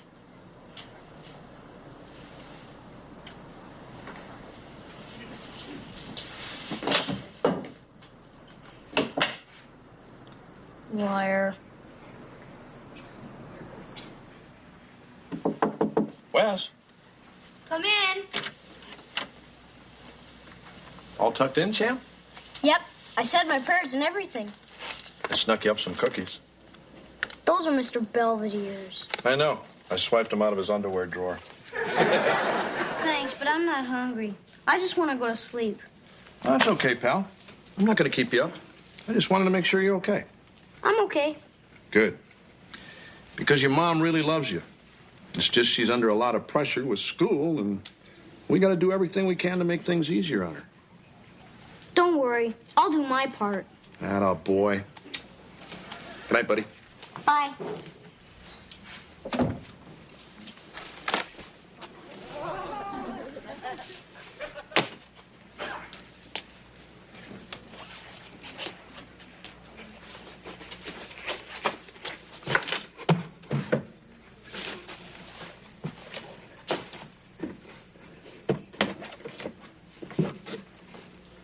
Kevin, it's almost 6. Let's get cracking. What? Kevin, you're still in pajamas. Hey, I figured I'd sleep on the plane. Let's get ready. Hey, Mr. Belvedere. Where's Wesley? I don't know. I guess he's still in bed. Well, tell him if he wants to go to the airport, he better get up now. Morning, your big dealness. So, everybody ready to go? I am. Here, Mr. Belvedere, I made you a little something for the plane. I know how you feel about airline food.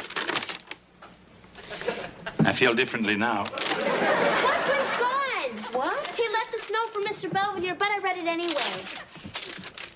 Dear Mr. Belvedere, by the time you read this, I'll probably be halfway to Atlantic City. I don't want to be where I'm not wanted, and I don't want Mom to have to go on pretending that she likes me. I guess it's good that this finally came out. At least now I'll have time to start a new life for myself in the casino business. Anyway, it's been nice knowing you, and tell everybody goodbye and tell Mom no hard feelings. Okay, I'm ready to hit the road. I think we all are.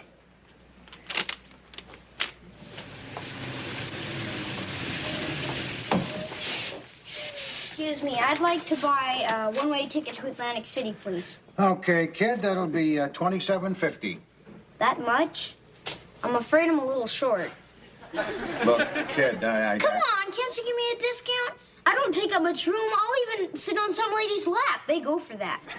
Get out of here. Hey, that's my seat. Oh, sorry. That's my seat, too. Don't even think about that one.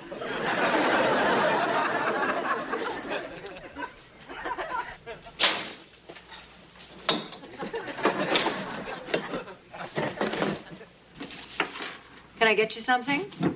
Hot cocoa, and don't be stingy with the marshmallows. Coming right up. Looks like you had a rough night, huh? I've had worse. You traveling alone? Yeah, so what if I am? So nothing. You want something else? Yeah. How about a job? What? It'll only be temporary, though. I'm working my way to Atlantic City. I want to be a pit boss trainee. Really?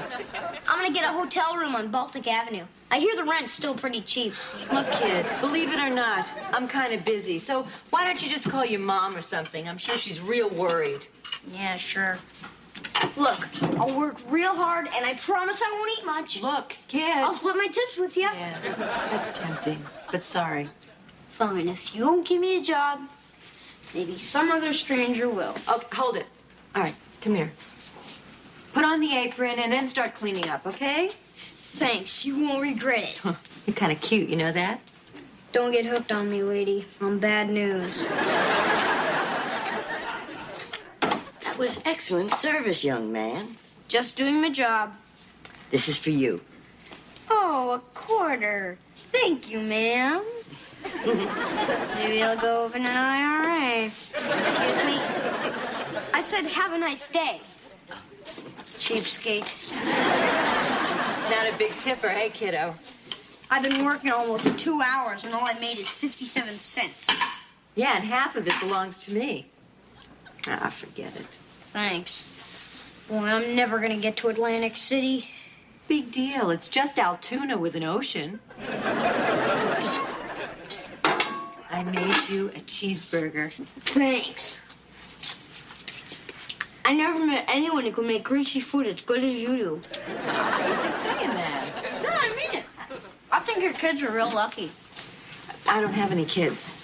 Oh, I guess you didn't have time, what with your career and all. Yeah, something like that. Kind of like my mom. She wants to be a lawyer, and she could have been a long time ago, except I came along and ruined her life. I don't think you could ruin anybody's life. So, you still think I should call her? Just to let her know I'm okay? Not right now. You ready for pie?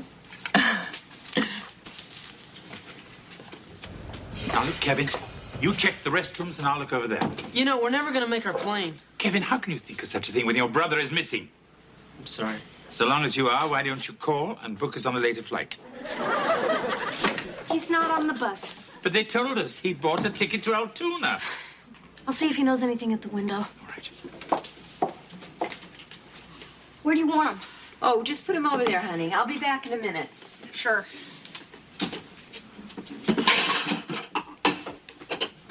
A waffle, please, and heavy on the grass and mud. Oh, no. Wesley, what a delightful surprise. Why aren't you in England? Why aren't you in bed? I don't care what you say or what you do. I'm never coming home. Can I have that in writing? Wes. Would you like to see a menu, man? Honey, you had us worried sick. Sure. Honey, don't you know how much Mommy loves you? How much I've always loved you and always wanted you. Excuse me, I have a customer. just don't know what else to tell him. Perhaps you should try the truth.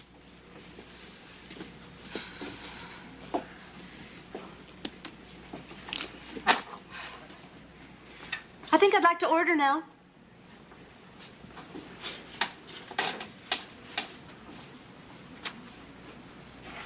What'll it be, ma'am? Honey, you know how I said before how much I love you. Hey, I don't want to hear any more of that how much you love me stuff, okay? Can I just say one more thing?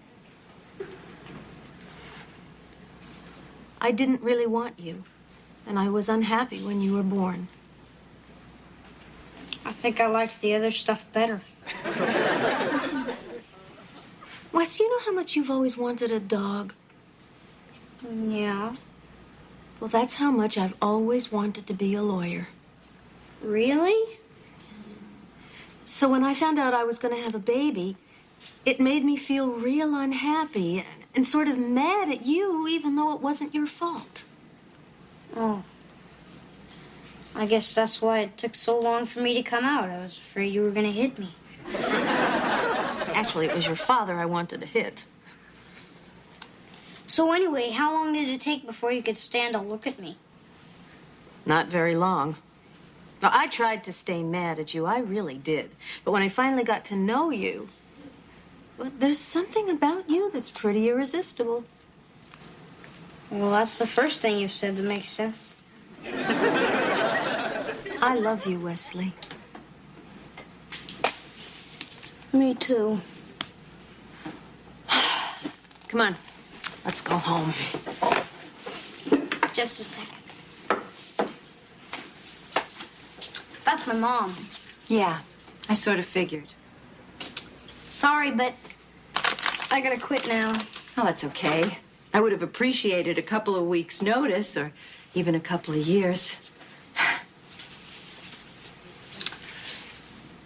I told you not to get hooked on me. Take care of her for me, okay? I will.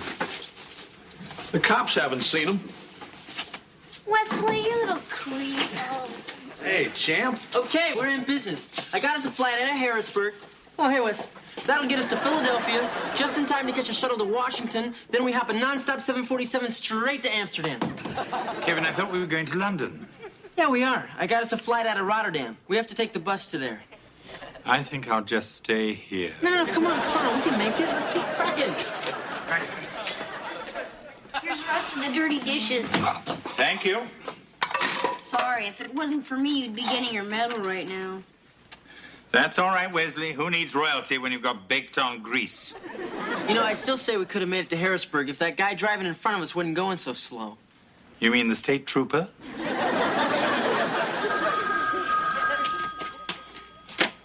Hello?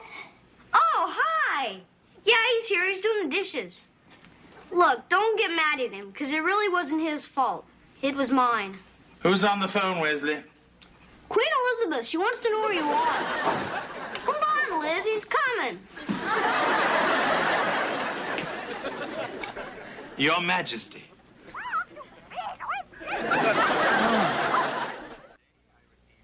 Today, I received my medal. The ceremony wasn't quite as regal as I had envisioned. The mailman handed it to me along with the gas bill and TV guide. Regardless, I am honored.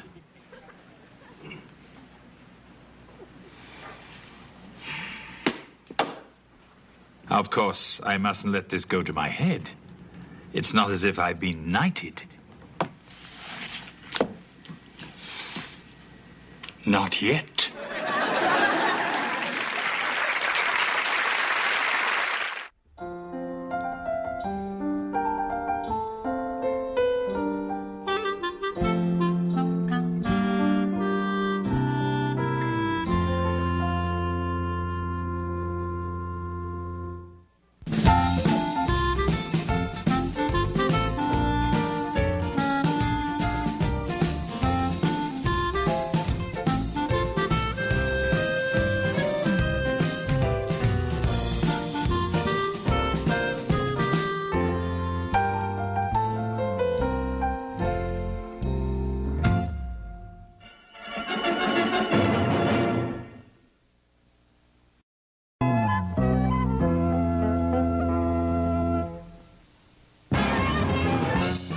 Coming up on Nightline, Kiss and Tell books, where insiders speak out and often leave co-workers stewing.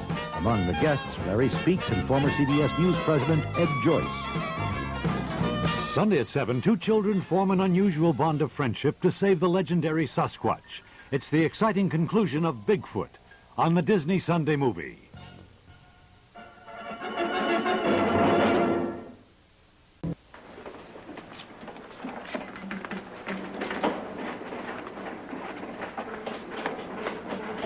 Come on, Mr. Belvedere, we're gonna be late. It's all right, Wesley. We'll get to the theater in plenty of time. But it's the new Jaws movie. I don't want to miss the first time the shark eats somebody. If he can have a snack, so can I. Well, okay, I'm gonna go stand in line and get our tickets. Remember, no picking pockets. Well, then you'd better give me some money. Thanks. All right, honey, what would you like? Nothing. How about a hamburger and a chocolate shake? No, I didn't want to come here anyway. I wanted sushi. Oh, honey, we don't have time for that. What about some nice fried chicken? No. A hot dog? No. They got tacos and burritos? I hate Mexican food. Oh, then what about a nice fish sandwich? That's almost like sushi. No, it's not. It is if you eat it raw. Hey, you can't talk to me like that. Yes, I can, so order your stupid hamburger before I put your buns on the grill. May I have a hamburger and a chocolate shake, please? What a nice little girl.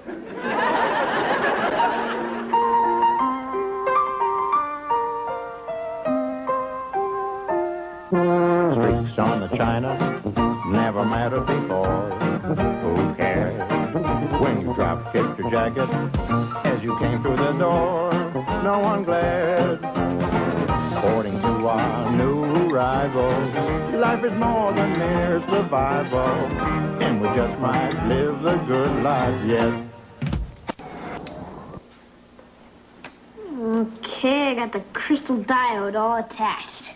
Are you sure this is gonna work? Doesn't look like a radio to me. Sure, I'm sure. See, the cylinder is wrapped in copper wire, the tuner strip is in place. All we gotta do now is hook up the antenna.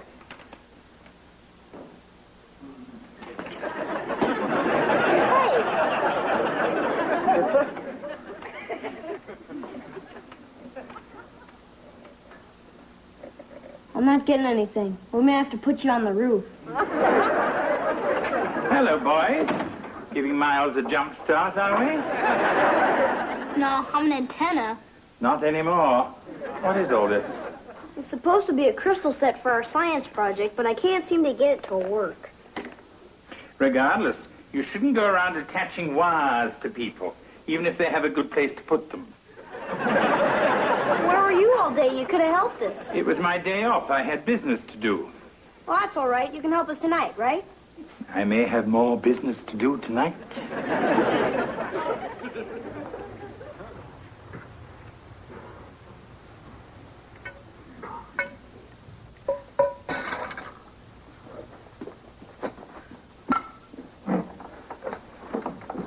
Oh, morning, Heather. Hi, Les. Where's Mr. Belvedere? I don't know. I think he's out getting the paper. But he said not to let your eggs get cold.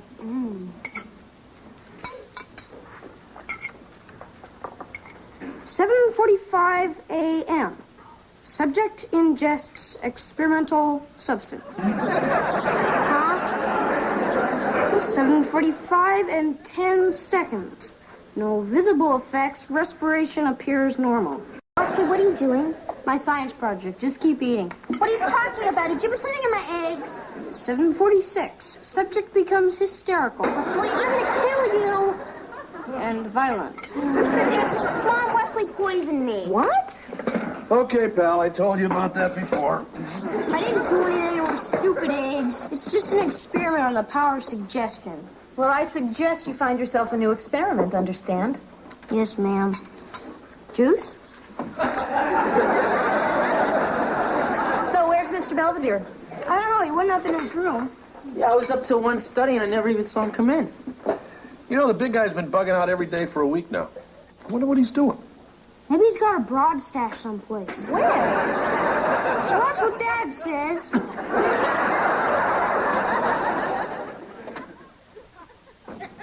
Leslie, Mrs. Hufnagel just called. She wants to know why she has a jacuzzi full of Jell-O. She does? Well, I was doing an experiment on the density of matter. You know, solid versus liquid. I guess solid won. Well, you're going to march right over there and clean it all up, and that includes the fruit cocktail. Every experiment I do, somebody yells at me. I'm just trying to do my best. I know, honey, but you've got to learn to be more responsible. I'm sorry, I will. Okay. Now, look, this looks like a nice little experiment. Yeah, it's okay, I guess. Sure it is. In case you're wondering, you're not pregnant. Go!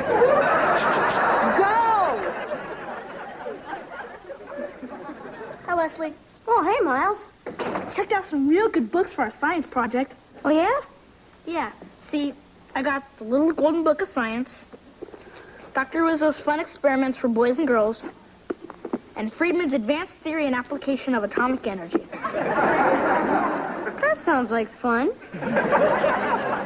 Okay, guys, I made you a couple of hoagies. Oh, great. I'm starving. Yeah, that was the worst dinner Mr. Belvedere ever made. Yeah, I don't mind canned ravioli, but he could have at least heated it up. Maybe Wes is right. Maybe he is seeing somebody. Yeah, and I bet she's a real bimbo, like a stripper or something, and he's ashamed to bring her home. Hey, look at this. Maybe this is what he's doing at night. Huh? Donut shop bandit baffles police. Nah, this guy's only taking money. Come on, Mr. Belvedere, you gotta help us. There's a lot of complicated stuff in here. I'm sure you'll do just fine. Well, if there's nothing else, I think I'll be off. Oh, sure, big guy. Where are you going? Oh, I don't know. I thought I might take in a movie. Oh, yeah? Well, maybe I'll go with you. Oh, no, George, you wouldn't enjoy it. It's an English film with no subtitles. He's not going to the movies. Yeah, I say we follow him. Hey, Wes, what Mr. Belvedere does on his own time is his own business, so let's just leave him alone. Okay, West man. Okay.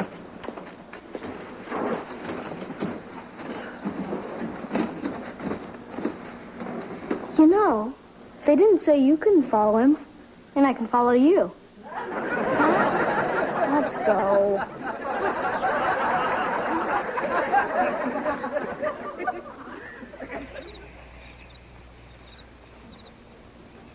So where'd he go? I don't know. He must have gone in here. Maybe this is where his girlfriend lives. Stay down.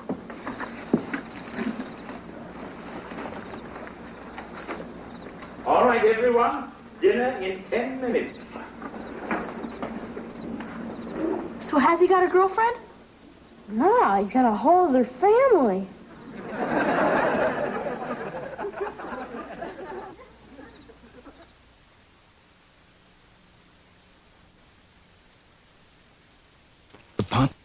Introducing Fab 1.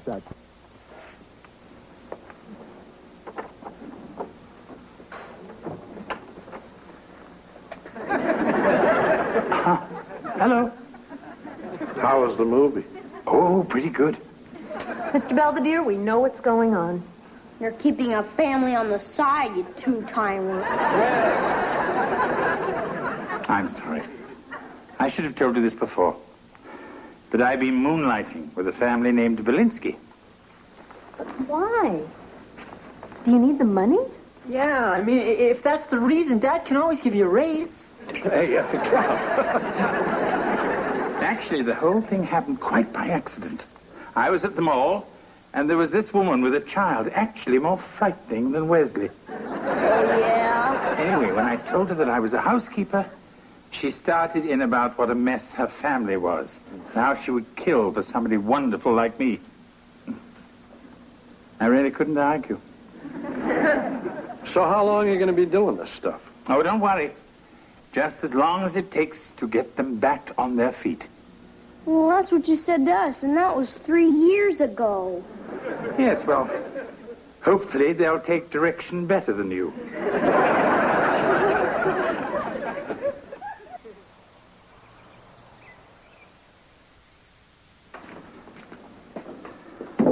Hello, Buzz. I made some brownies. Would you like one? Uh-huh. That's rather an interesting little model you seem to be making. Yeah, it's a Messerschmitt. When I'm done with this one, I'll have every plane in the German Air Force. Yes, I've noticed your rather one-sided interest in World War II.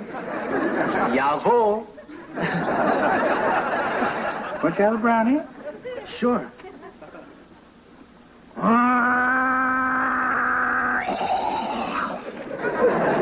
I think I'll take the glue.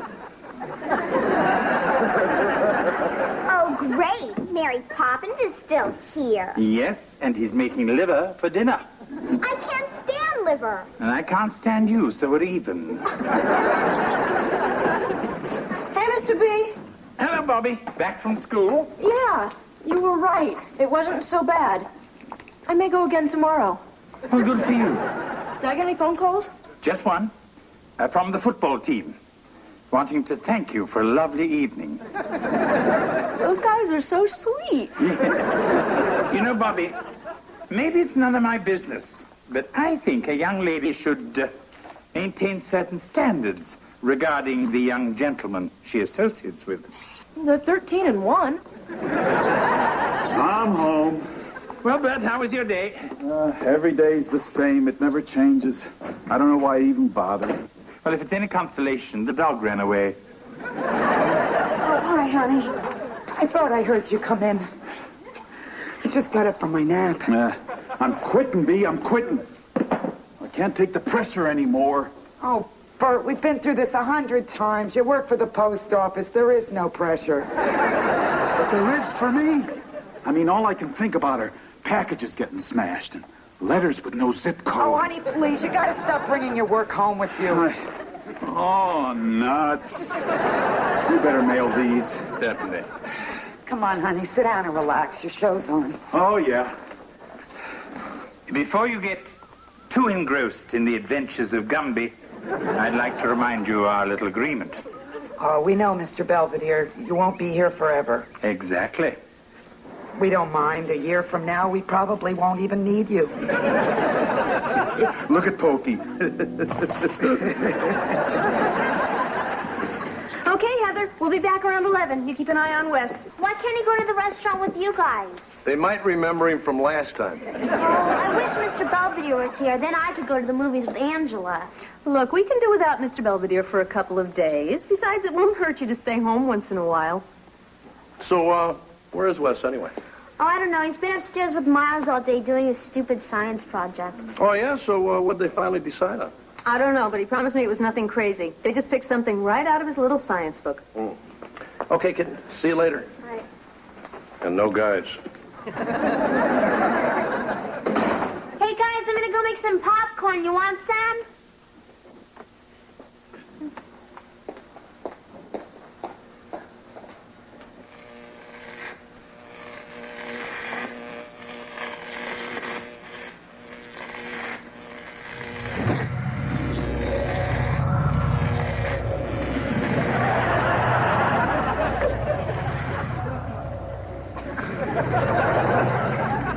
I think that went rather well.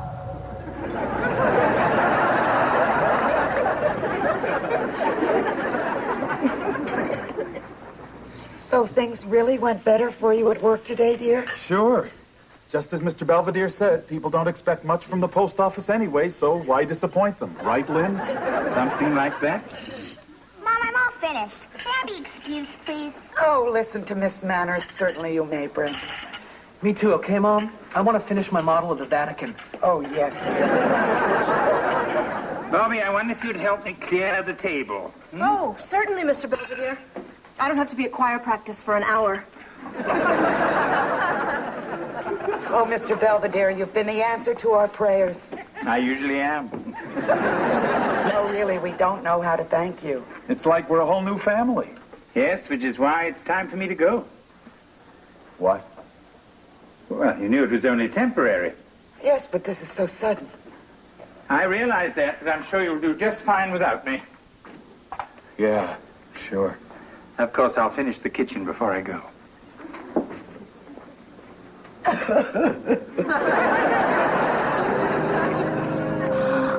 Kill me. Hey, this movie was edited for TV. That guy's supposed to get a pole through his head, and they didn't even show it. Just shut up. Yeah, knock it off. Anyway, look, Wes, this guy's getting his brain sucked out. Heather, Wesley, you have school tomorrow. You should be in bed. Kevin, you're home awfully early from your date. I assume it was a disaster. What are you doing here? Yeah, we didn't think you were coming back tonight. Oh, no, I'm home for good. My service with the Belinsky family is officially over. That's great. Yeah, we're glad to have you back, Mr. Belvedere. Thank you, Wesley. Come on, Heather, let's go hide the cookies. Too late.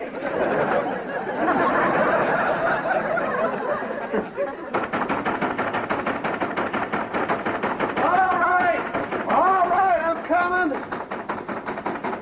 I'm coming. This better not be Wes ordering another pizza. Where is he? Huh? Belvedere. We're the Belinskys. We want him back. Well, why don't you folks come on in? What's going on? These are the Belinskys. Mr. Belvedere's other family. Oh, I'm sorry. I'm Bea, and this is Bert, Bobby, Buzz, and Brenda. Well, I'm Marcia. This is George, Kevin, Heather, and Wesley. Hey, Mom, their names all start with different letters. It's not nice to make fun of people. I hope I'm having a nightmare. What are you all doing here?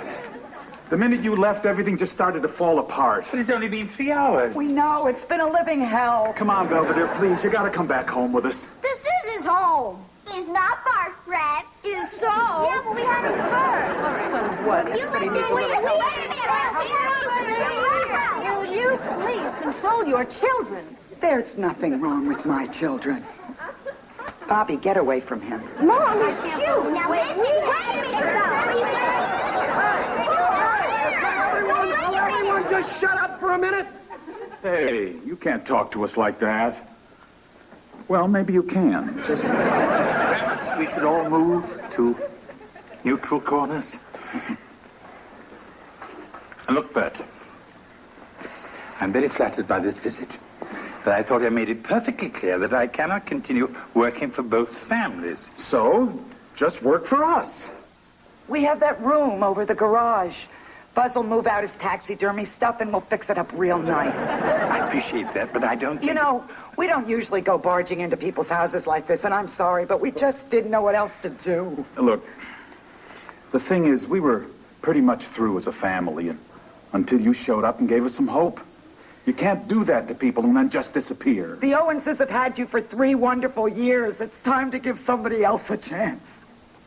Don't fall for that, Mr. Belvedere. Just tell him to hit the road. It's up to you, big guy. You know, I have been here longer than I planned. And you 5 have made greater progress than I ever dreamed of. No, we haven't. We're still screwing up. Yeah, I took the car last week without permission and got a ding in the door. Yeah, and I almost had a beer tonight. Me too. Guys. Look, I'm very touched by these feeble admissions of guilt. But I think it's for the best. What's going on? Oh, no, I thought I turned it off. Oh, my God. What the hell was that? I'll go see you. This is my science project. I think the book was right. I should have done it in the desert. These experiments, and you deliberately disobeyed. Yeah. This is probably the worst thing I've ever done. Mr. Belvedere, you can't leave me. I'm still a menace to society. Yeah, don't leave us alone with him. He's an animal. I mean, I'm a little afraid of the kid myself. I think everything's okay.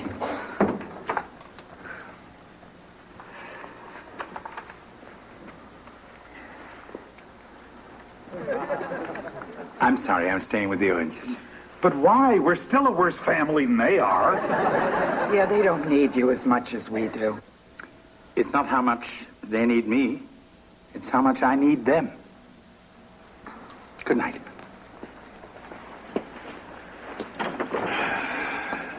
Mr. Belinsky, Mrs. Belinsky, Bobby, Brenda, Buzz.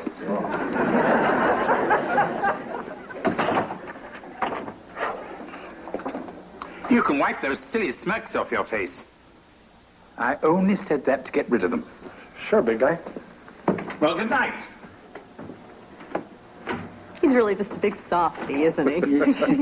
Not for long.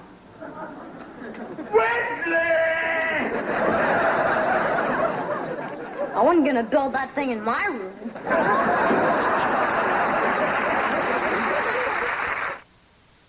Mr. Belvedere will be right back. As the condition of my room illustrates, leaving the Owenses alone, even briefly, can have the most explosive of consequences. Fortunately, nothing of real value was harmed, including my journals, which I've been keeping in a lead-lined box, just in case.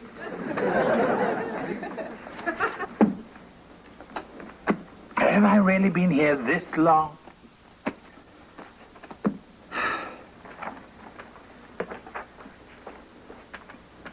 December the 12th, 1984. I find fate has deposited me with the Owens family, a somewhat provincial household in the suburbs of Pittsburgh.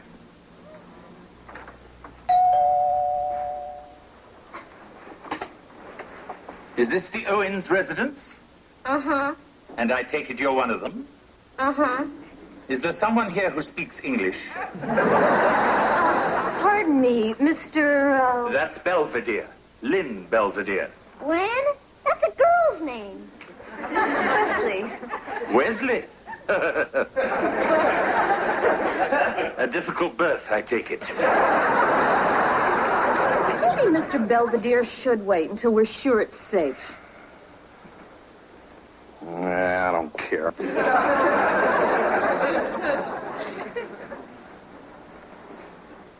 So you want to stay or what? Although the individual members are well-intentioned enough, they do seem a bit out of touch with one another. But with a certain amount of patience and direction, I'm sure I can whip them into shape. Even George. They're damn lucky to have me. You know what? They still are. Boy Joe.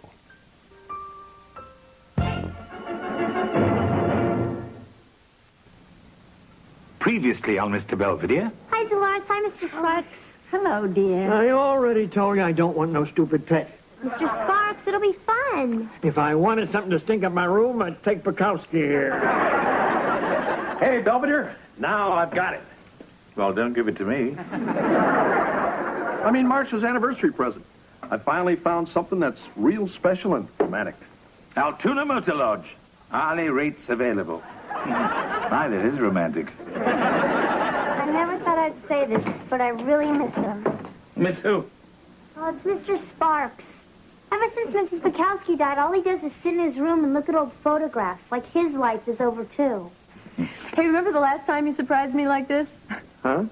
It was our honeymoon. He took me to this rat hole in Altoona. Oh, it was the worst.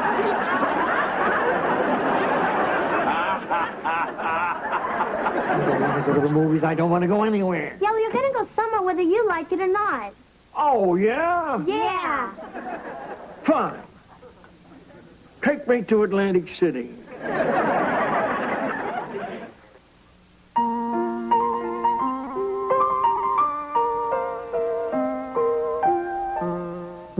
Streaks on the china never mattered before. Who cares when you drop kicked your jacket as you came through the door?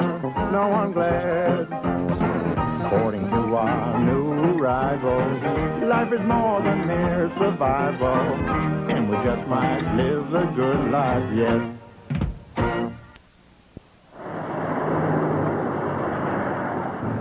Hey, who ate the last scooter pie? I did, so go to sleep.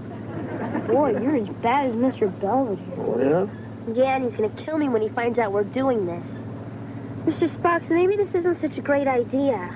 What do you mean? Well, it's just Mr. Belvedere is going to report us missing, and the nurse at the home's going to say you're missing, and everybody's going to think we all kidnapped each other. And the police will put up roadblocks, and we're all going to die in a hail of hot lead, just like Bonnie and Clyde. Well, We feel better. Look on the bright side. At least we don't have to worry about Mom and Dad. They're off having a great time on their second honeymoon. George, can I take the blindfold off now? I've been wearing it since Johnstown. Just a couple of more steps. Surprise! Oh, George, you shouldn't have. Yeah, don't you recognize it? It's the Altoona Motor Lodge. We spent our honeymoon here. Oh, George. This is so cute. So, where are you really taking me? What? Well, we're not staying here, are we? Yeah. Didn't you notice the complimentary coffee? I think they got bouillon, too. You mean this is the big surprise I've been waiting for? Anguishing over? Fantasizing about? I mean, I was so excited about this trip, I got up at 5 o'clock this morning and did my nails. If I'd known we were coming here, I just would have put dirt under them. Oh, great. Hey, that's the thanks I get for trying to do something romantic.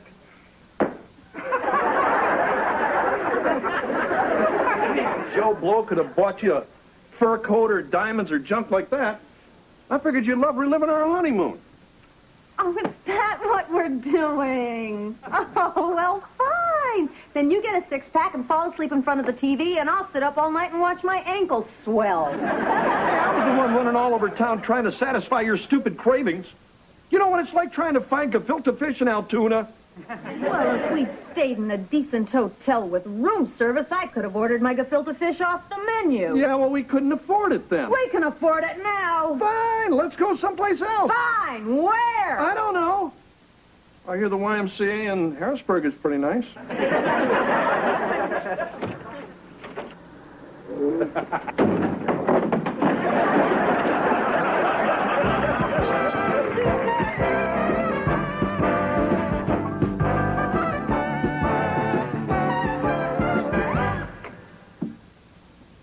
Wow, this is a really neat room. Yeah, great. So what are we wasting time for? Let's go gamble. Yeah, I'm with the kid. You're not going anywhere, Wes.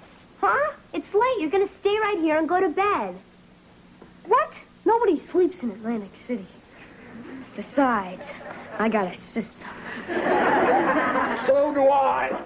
Where's the bathroom? Come on, Angela. Let's go next door and try on the dress as Mr. Sparks bought us. Okie dokie. Hey, this isn't fair. It was my idea to kidnap him in the first place, and now you guys are ditching me. Wes, you're too young to gamble. So are you. Anyway, we're not going to. Yeah, we're just going downstairs to look beautiful for Mr. Sparks. Heather, he's old. He's not blind. Go to bed.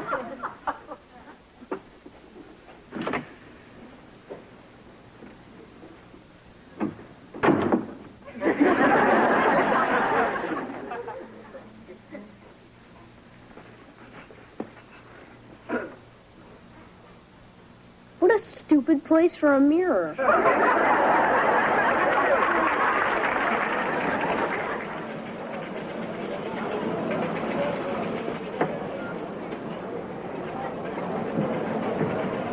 Well, this sure beats bingo in the therapy room, huh, girls? Yeah. Where do you want to start first, Mr. Sparks? I don't know. Let me size up the action first. Huh?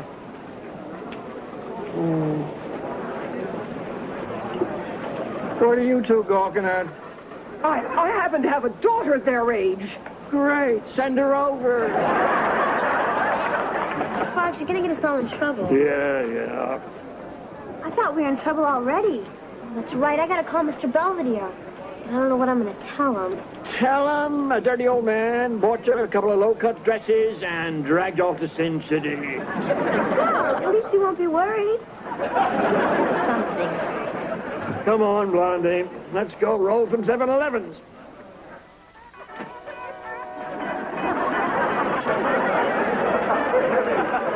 Come on, man. You promised me we'd go snorkeling. No, Candy, I'm still catching some rays. Pooh. I'll get it. No, I better. It might be one of those annoying people who lives here.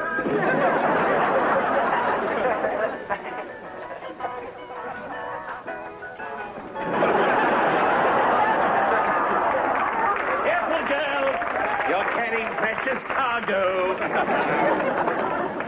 There we go. Thank you. Owen's residence. The big kahuna speaking. Oh, Heather. Where are you? It's late. What's that noise? That ding-ding-dinging. No, it does not sound like an ice cream truck. It sounds more like a slot machine. What do you mean, don't worry, we're not in Atlantic City? Heather?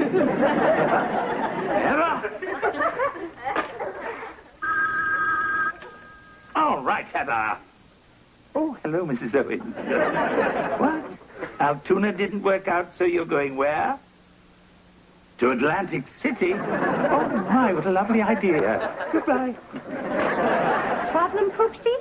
That's it. That's the last time I go out with a Turkish exchange. Kevin, thank God you're home. You never told me you were having a party. Oh, forget about them. We're going to Atlantic City. Huh? Why? Well, it's rather a long story, but I'll explain it in the car. What car? The stupid thing died on me on the way to the drive-in, along with my date.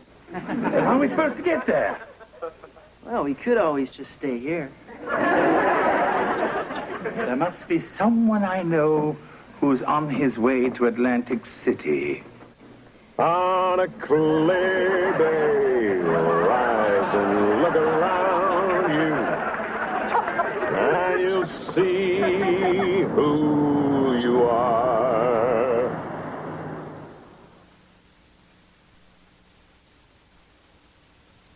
43 bottles of beer on the wall, 43 bottles of beer. Take one down and pass it around. 42 bottles of beer.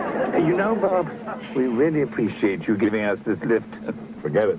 One thing I don't quite understand. How did you know I was going off to Atlantic City? I get your newsletter. Right. So Atlantic City is one hell of a town. You ever been there, Kermit? It's Kevin. Oh, the girls, the glitter, the excitement of the games. I mean, you're still a gambling man, right, Lynn? Oh, yes. You know what they say. Action is my middle name. I swear to you, Wesley, I'll never bet again. I swear to you, Wesley, I'll never bet again. Never bet again. Stop. Again. Stop it. Again. Leave me alone!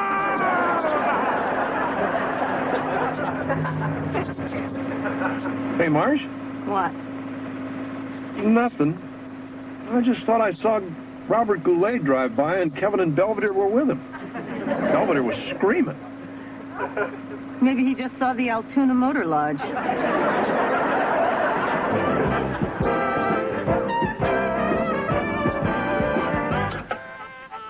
Hello, front desk? Yeah, I'd like to complain about the movie you're showing on your adult channel. Nazi nurses behind bars. Yeah, well, there's supposed to be nudity, violence, and strong language. But all they've done for the past 20 minutes is yodel. I'm 11 and a half. Why?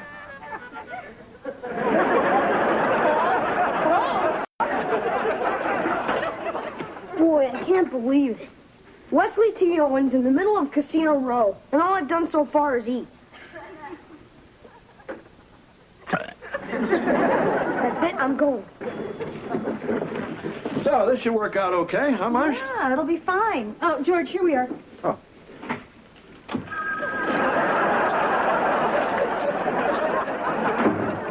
Okay, now the first thing we're gonna do is get some sleep. You gotta be kidding. I'm gonna go gamble. We'll just take a quick moment to freshen up, and then we'll start our search for your brother and sister. What about that Keno girl? She winked at me.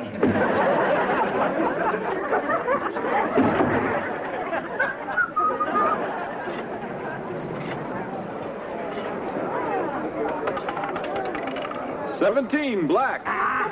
The gentleman and his nieces win again. Oh, that's great, Mr. Sparks.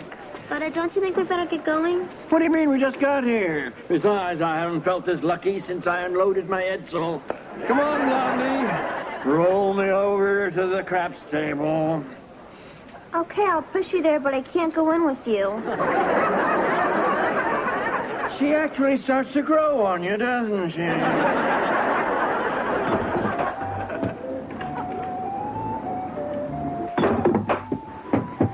you go, kid. Thanks. You know, you can keep playing if you want to, but I'm gonna have to start giving you the milk bottles. That's okay, I'm done. In that case, looks like I am too. Come on, I'll give you a hand with all that stuff. Unless you just like to trade places. That's all right. I'm just doing this because they won't let me play in the casino. Yeah, well, you better off. Those casinos ain't been too lucky for most people. Sure haven't been for me. Oh, yeah? I mean, ever since those damn places opened up, it's like the outside don't exist. I guess betting a quarter ain't that big a deal anymore. Anyway, I don't know about you, but this girl's got to get herself to bed. I got church tomorrow. You're over 21, aren't you? Yes? Why? Oh, nothing.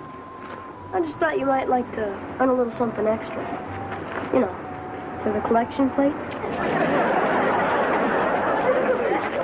Come on, baby. Papa needs a new pair of dentures. 11. Let it ride. George, are you still here? Not now, Marsh. This baby's about ready to pay off big.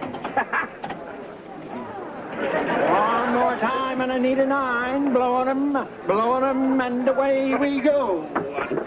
7 out. You lose. Oh, well. I quit. Got to save a little something for my old age anyway. Gosh, it's almost 6 o'clock. We've been up all night. Yeah, well, what do you want to do now? Well, I think we should be getting back to Pittsburgh. What am I going to do back there, sit around like a lump? Mr. Sparks. I want to see the ocean. Let's go out on the boardwalk and watch the sun come up over the old Atlantic, huh? Okay. All right. Here we go.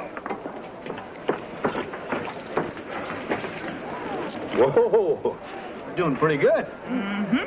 George!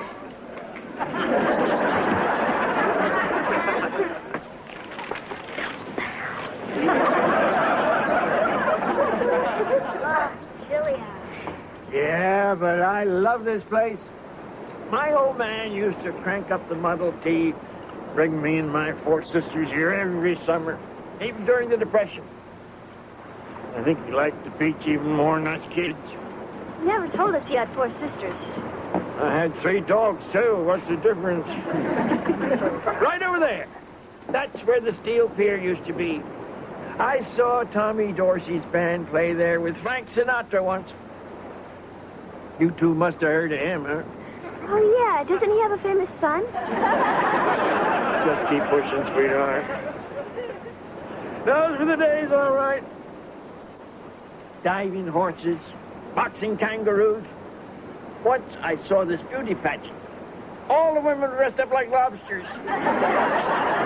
God, it was a crazy, wonderful place. But you had fun this time, too, didn't you, Mr. Sparks? I mean, you won a lot of money. Right here. Right here I was with 2 gorgeous gals on maybe the best day of my life. You mean Ginger and Peggy from that picture you showed us? No, I don't mean them. I'm not talking about them. I'm talking about you 2 dumbos. Oh. Cut it out now. You're going to get me arrested. Hey, mister. How about taking a picture? Yeah, would you please? What are you cooking now? Say cheese. Cheese. Thank you. Come on, Mr. Sparks, we gotta get going. Danke, Shane. Yeah, all right, you girls. I'd like to stick here a minute, though. Why don't you take this? Get me some coffee and a bag of macaroons, huh? Okay, but we'll be right back. Don't go away.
Thank you. Hey, look, Heather, that guy looks just like Mr. Beetlejuice. I am Mr. Beetlejuice. Don't get mad, Mr. Belvedere. We were only going to take Mr. Sparks to the movies. But he wanted to come here, and the next thing we knew, we were dressed up like this and blowing on his dice. But the main thing is he had a really good time, and we're going to take him back to the rest home right this minute. So aren't you going to yell at us? No. I'm afraid Mr. Sparks has passed away. Huh? Well, what do you mean? He's sitting right over there. Yeah, we just got his coffee and macaroons and everything. I'm sorry. This is all our fault. We should never have brought him here. Oh, I don't know. From the look of this, I'd say he's just where he wanted to be.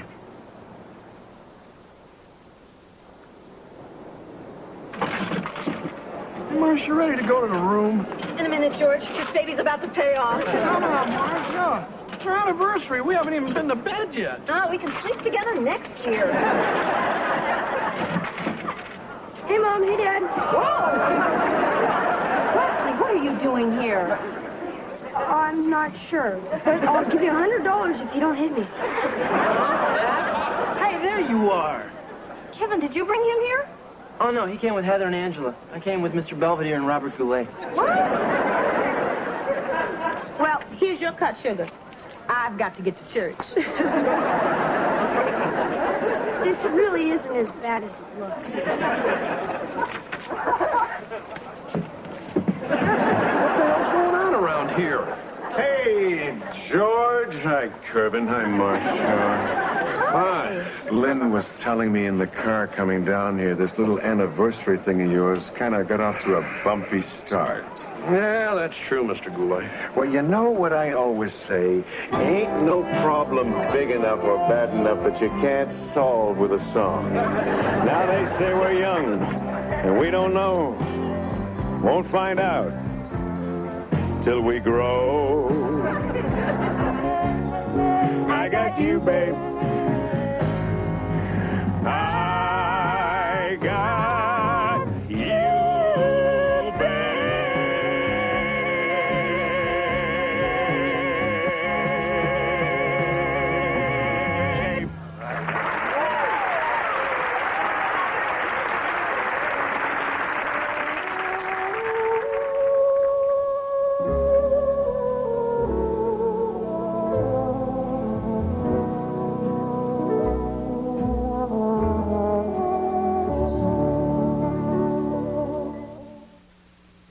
Mr. Belvedere will be right back. At any rate, the Owens clan is on their way back to Pittsburgh. George and Marcia have kissed and made up and are bracing for another 20 years, while Wesley is facing a double punishment. Not only has he been grounded for his gambling, he must also donate his winnings to the substitute teacher's pension fund. As for Heather and Angela, although saddened by the loss of a friend, they can still take comfort in knowing that Mr. Sparks' last day was indeed a celebration. I only hope that when my time approaches, they'll be there to kidnap me. In the meantime, surf's up.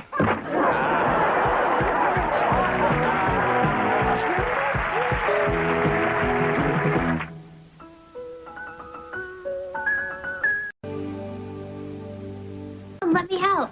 Oh, thanks, Ed. You know, Mom, this was the best Christmas ever. Really? Yeah, I mean, it was perfect. We were all together, trimming the tree, singing Christmas carols. Dad didn't even make us watch Perry Como's Christmas in Cambodia. It was nice. So do I have to see you guys on New Year's, too? What? Well, I was hoping I could have a party here. I mean, without you or Dad or anyone else hanging around. Oh, gee, I don't know. Well, there won't be that many people, and there won't be any sex or drugs either, because everyone's too afraid to do that stuff anymore. Well, your father and I were invited to a fondue party at Skip's. Oh, come on, Mom. Well, okay, honey. Great. Can you take him with you? Huh? Mom's letting me have a party here on New Year's Eve. Oh, yeah? So can I have one, too? No. It'd be good for me. Mr. Belvedere says I need to work on my social skills in case the FBI doesn't give me a new identity. All right. Here's the deal. You two can have a party here together. What? Yeah, Heather, you can invite some of your friends, and Wes, you can have some of yours. I know you're both mature enough to work on this together. Right, Mom.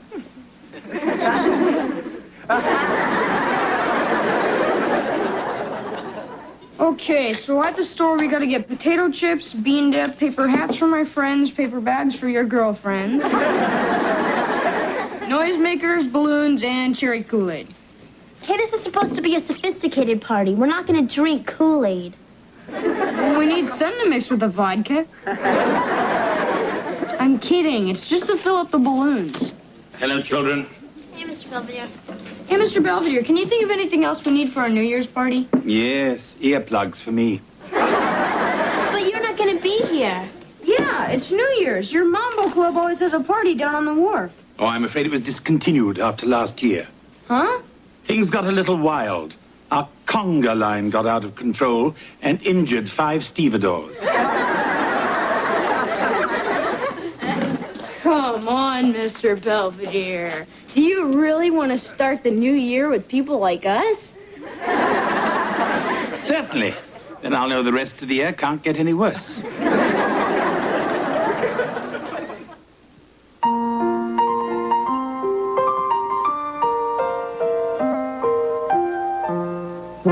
Streaks on the china never mattered before.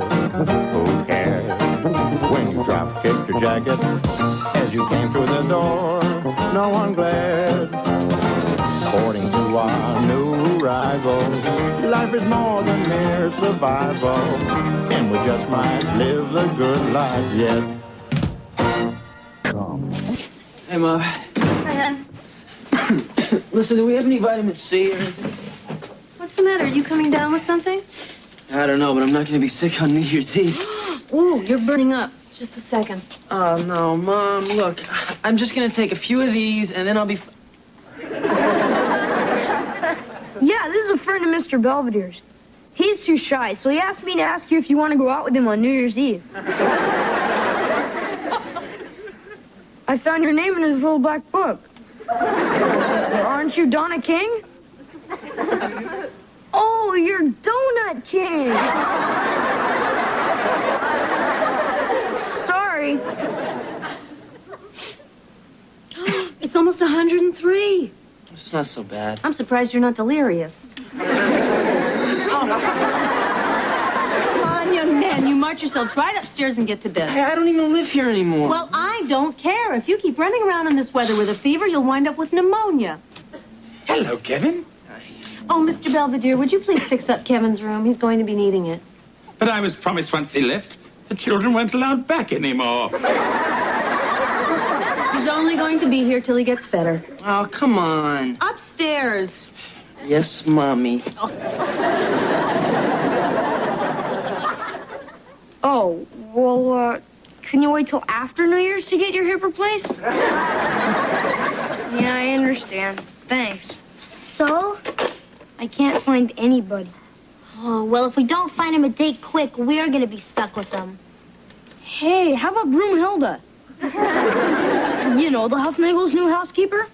She's not too old, and she's got that snotty look Mr. Belvedere likes. Oh, yeah.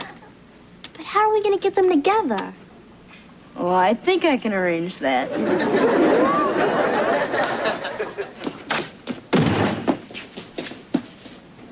If anyone asks, I've been with you for the last 10 minutes. Only 10 minutes? Then I can assume it wasn't a bank job. I didn't do anything. I know you're in there, you little beast. That doesn't sound like the Avon lady.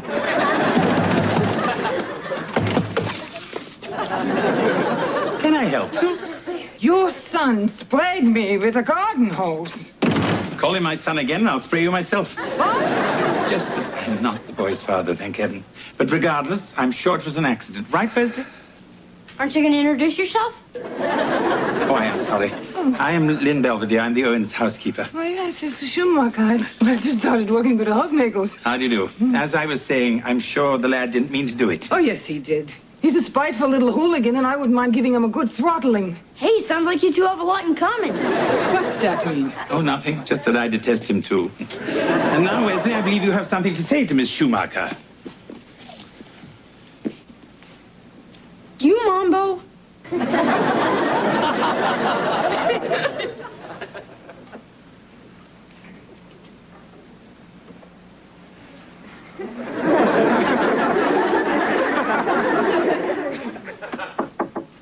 father and I are leaving for the party now. Hey, Mom, what is all this stuff? Oh, well, sometimes Mr. Belvedere uses this as sort of a punishment room. You know, when your brother's been bad. Anyway, what are you doing out of bed? And why is this heater off? No, Mom, it's 98 in here. And that vaporizer's giving me jungle rot. Do you want to get better or don't you? Yes, ma'am. Look, I know it's no fun being stuck in on New Year's Eve, but you don't want this to get worse, do you? Yeah. All right, I made this for you. Mom, I'm 20 years old. I don't drink hot cocoa anymore. Sorry. Here, give it to me. It'll keep you nice and warm inside. You used to put marshmallows in it. I'll be right back. Come on, Mr. Belvedere. I don't think she's so bad. Fine, then you go out with her. So I hear you got a hot date with Hazel over at the Huffnagel's. What are you two gonna do? Vacuum in the new year? That's it, I'm not going. Hey, come on, big guy. I'm sorry. That must be her. Get it, I've changed my mind. Come on, Mr. Belvedere. This is ridiculous. Why should I go out with a perfect stranger so you two bunco artists can make a mess that I'll have to clean up? Hello?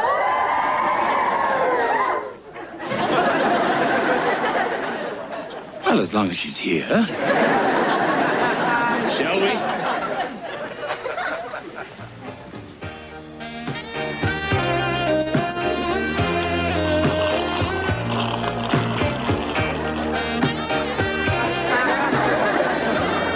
I'm sorry I'm so tall.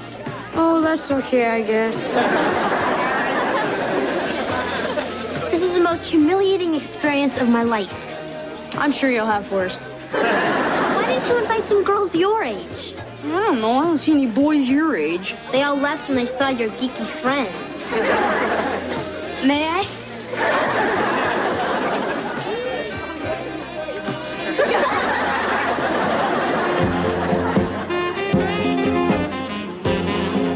So my pediatrician says I'm out there growing.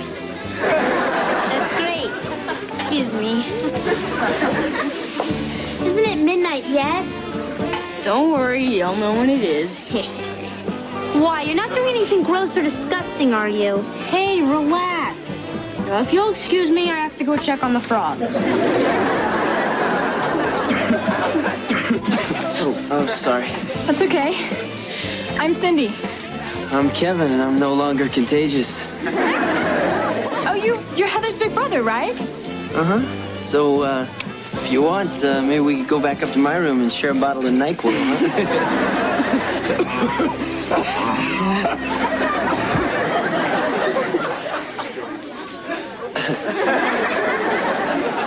Oh, okay, everybody. It's almost midnight. Is everybody ready? I know I am. 10 seconds. 9, 8, 7, 6, 5, 4, 3, 2, 1.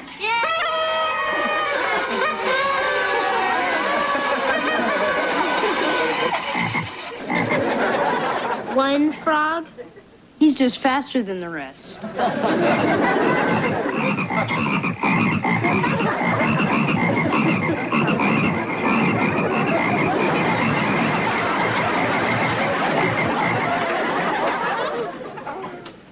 Well, the living room's still here.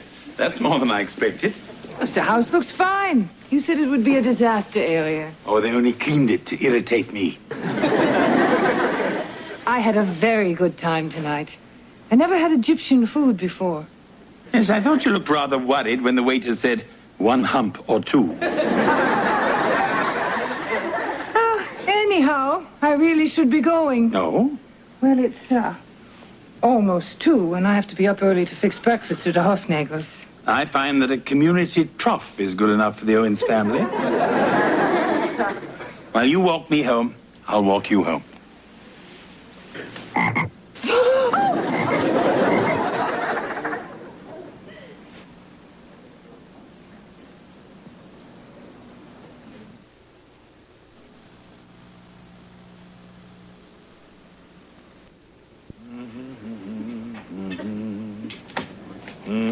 Hey.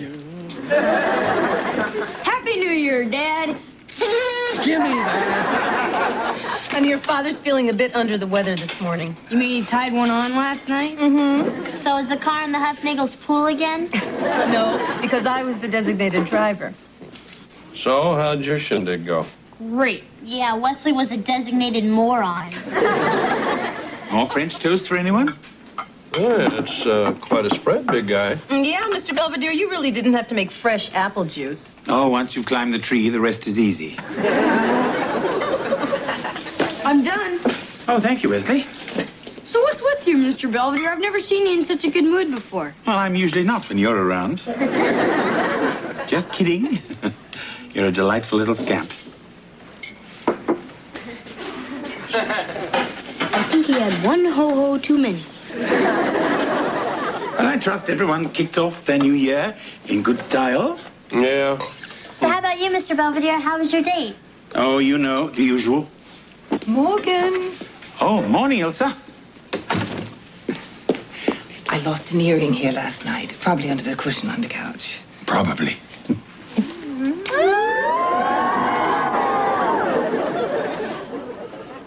I mean, the usual for me.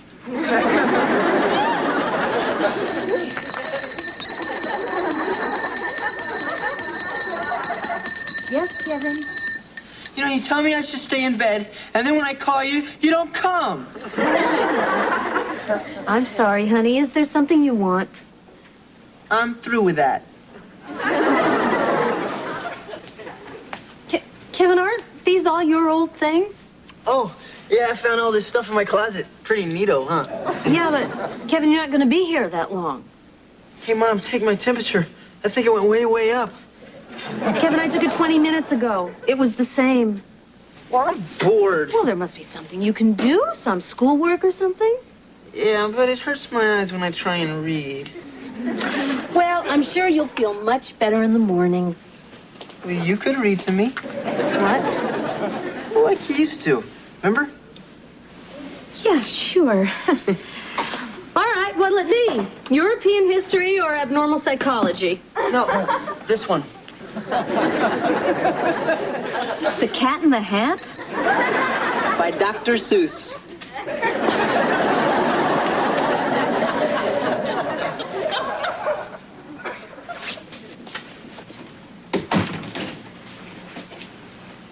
Do you have any idea how late it is? Why? Am I being grounded? I think we need to talk. I'll have a nice chat. I'm going to sleep. Come on, Mr. Belvedere. Very well. I want to know what's going on between you and Miss Sexmacher. It's Schumacher. Look, you've been missing meals, staying out at all hours, doing God knows what. You've got us all worried sick. I'm sure Miss Schumacher's real nice, but maybe you're going a little too fast, getting too involved with her. Yeah, we think you should start seeing other housekeepers, too. Look, both of you, I'm deeply touched by your concern. But I'm a grown man, and I can handle these things fine by myself. I can assume then you're taking precautions? What exactly do you mean by that? I'm not sure, but I hear they're very important. Good night, children. Hey, watch this. Depth charge. Dive. That's great, Kev. Wednesday, finish your eggs. You'll be late for school. Okay. More maple, Master Kevin? Sure. I don't have to go to school because I'm sick. Yes, we know.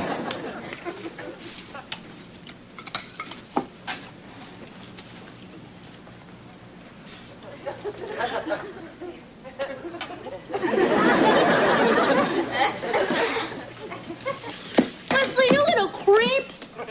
No,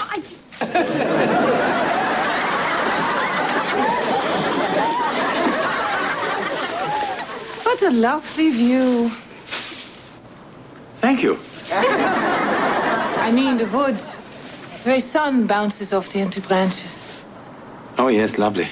So, I thought we could go to the drive-in again, like last night.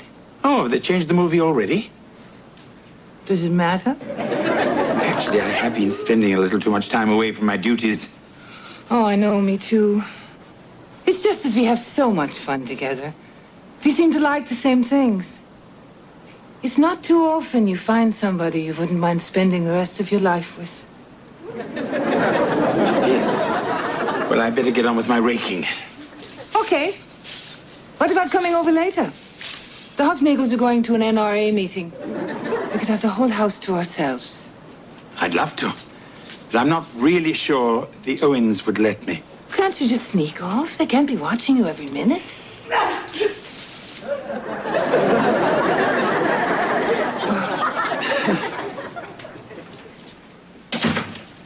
Set the dinner table, please. Sure.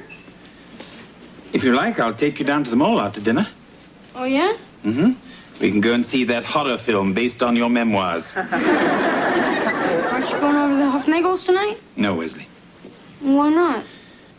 Actually, I may not be seeing Miss Schumacher as frequently as before. Oh, she dumped you, right? I simply decided we were getting a little too involved and that we should slow down a bit. Didn't a certain somebody already tell you that very same thing? Yes. But he was a little smack-faced toad, so I didn't listen. So did she take it okay? Yeah, quite well. It's a good lesson for you, Wesley. How to handle a delicate situation in a mature and straightforward manner. Lynn! Oh, God, hide me. I thought you told me. I left a note. Hide in the basement. No, that's the coward's way. Oh, Lynn! See you later. Is Mr. Belvedere here? Oh, no, he was deported this morning. Hey, Wes. Miss Sexmacher. Where's Belvedere? Remember, Dad? Those two guys came and dragged him back to England. Huh? Remember? Something about a couple wives back in Bristol? Oh, yeah, them. I don't understand. I haven't gone anywhere, Ilsa. Hey, she was buying it. I appreciate your moronic attempt to protect me. But I should handle this myself. Come on, Wes.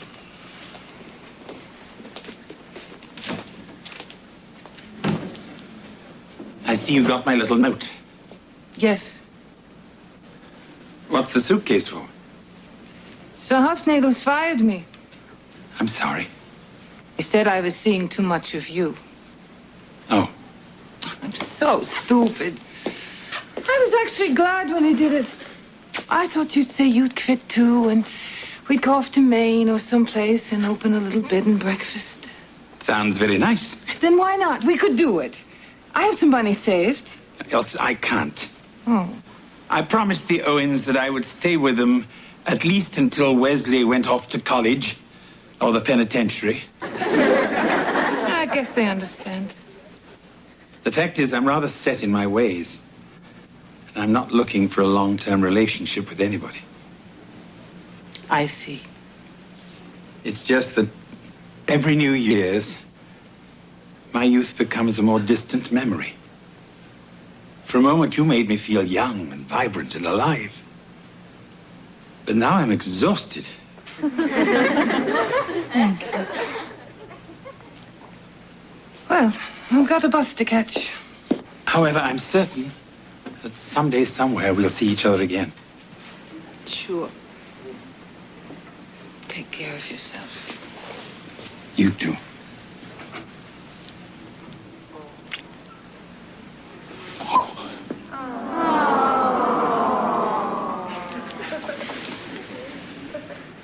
Bye.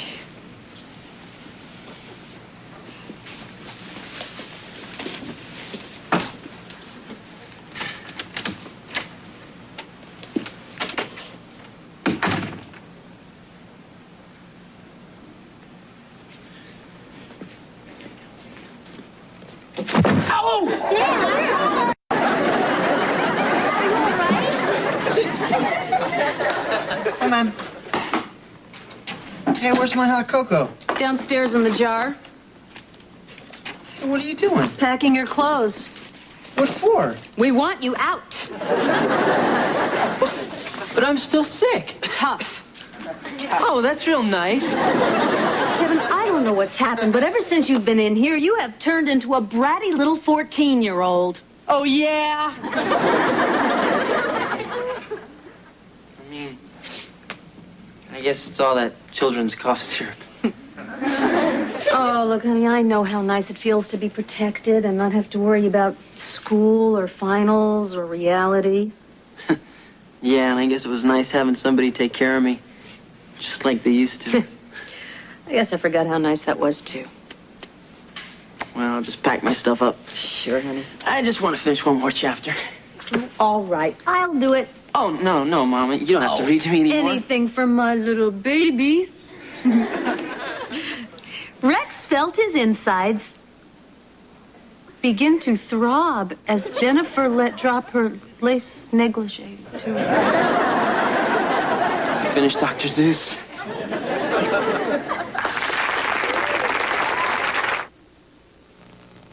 Mr. Belvedere will be right back. As of this writing, Kevin's temperature, along with his IQ, has returned to normal. Sometimes I'm not sure which is higher. As for my lapse into adolescence, I've just received a postcard from Ilsa. She's invited me up to Portland to enjoy her new bed and breakfast. I might try the breakfast, but I'm not too sure about the other. Well, another new year is underway. The Colonials have a new president. Wesley has some new hormones. And the world in general is bumping along. But the most important thing is, I'm still here.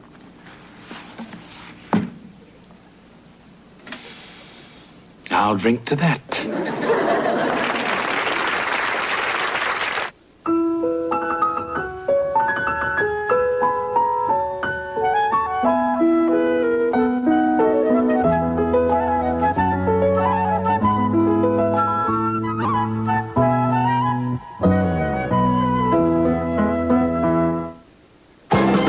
Later tonight on Nightline, the death of Japan's Emperor Hirohito, from divine ruler to figurehead. One question plagued him to the end: the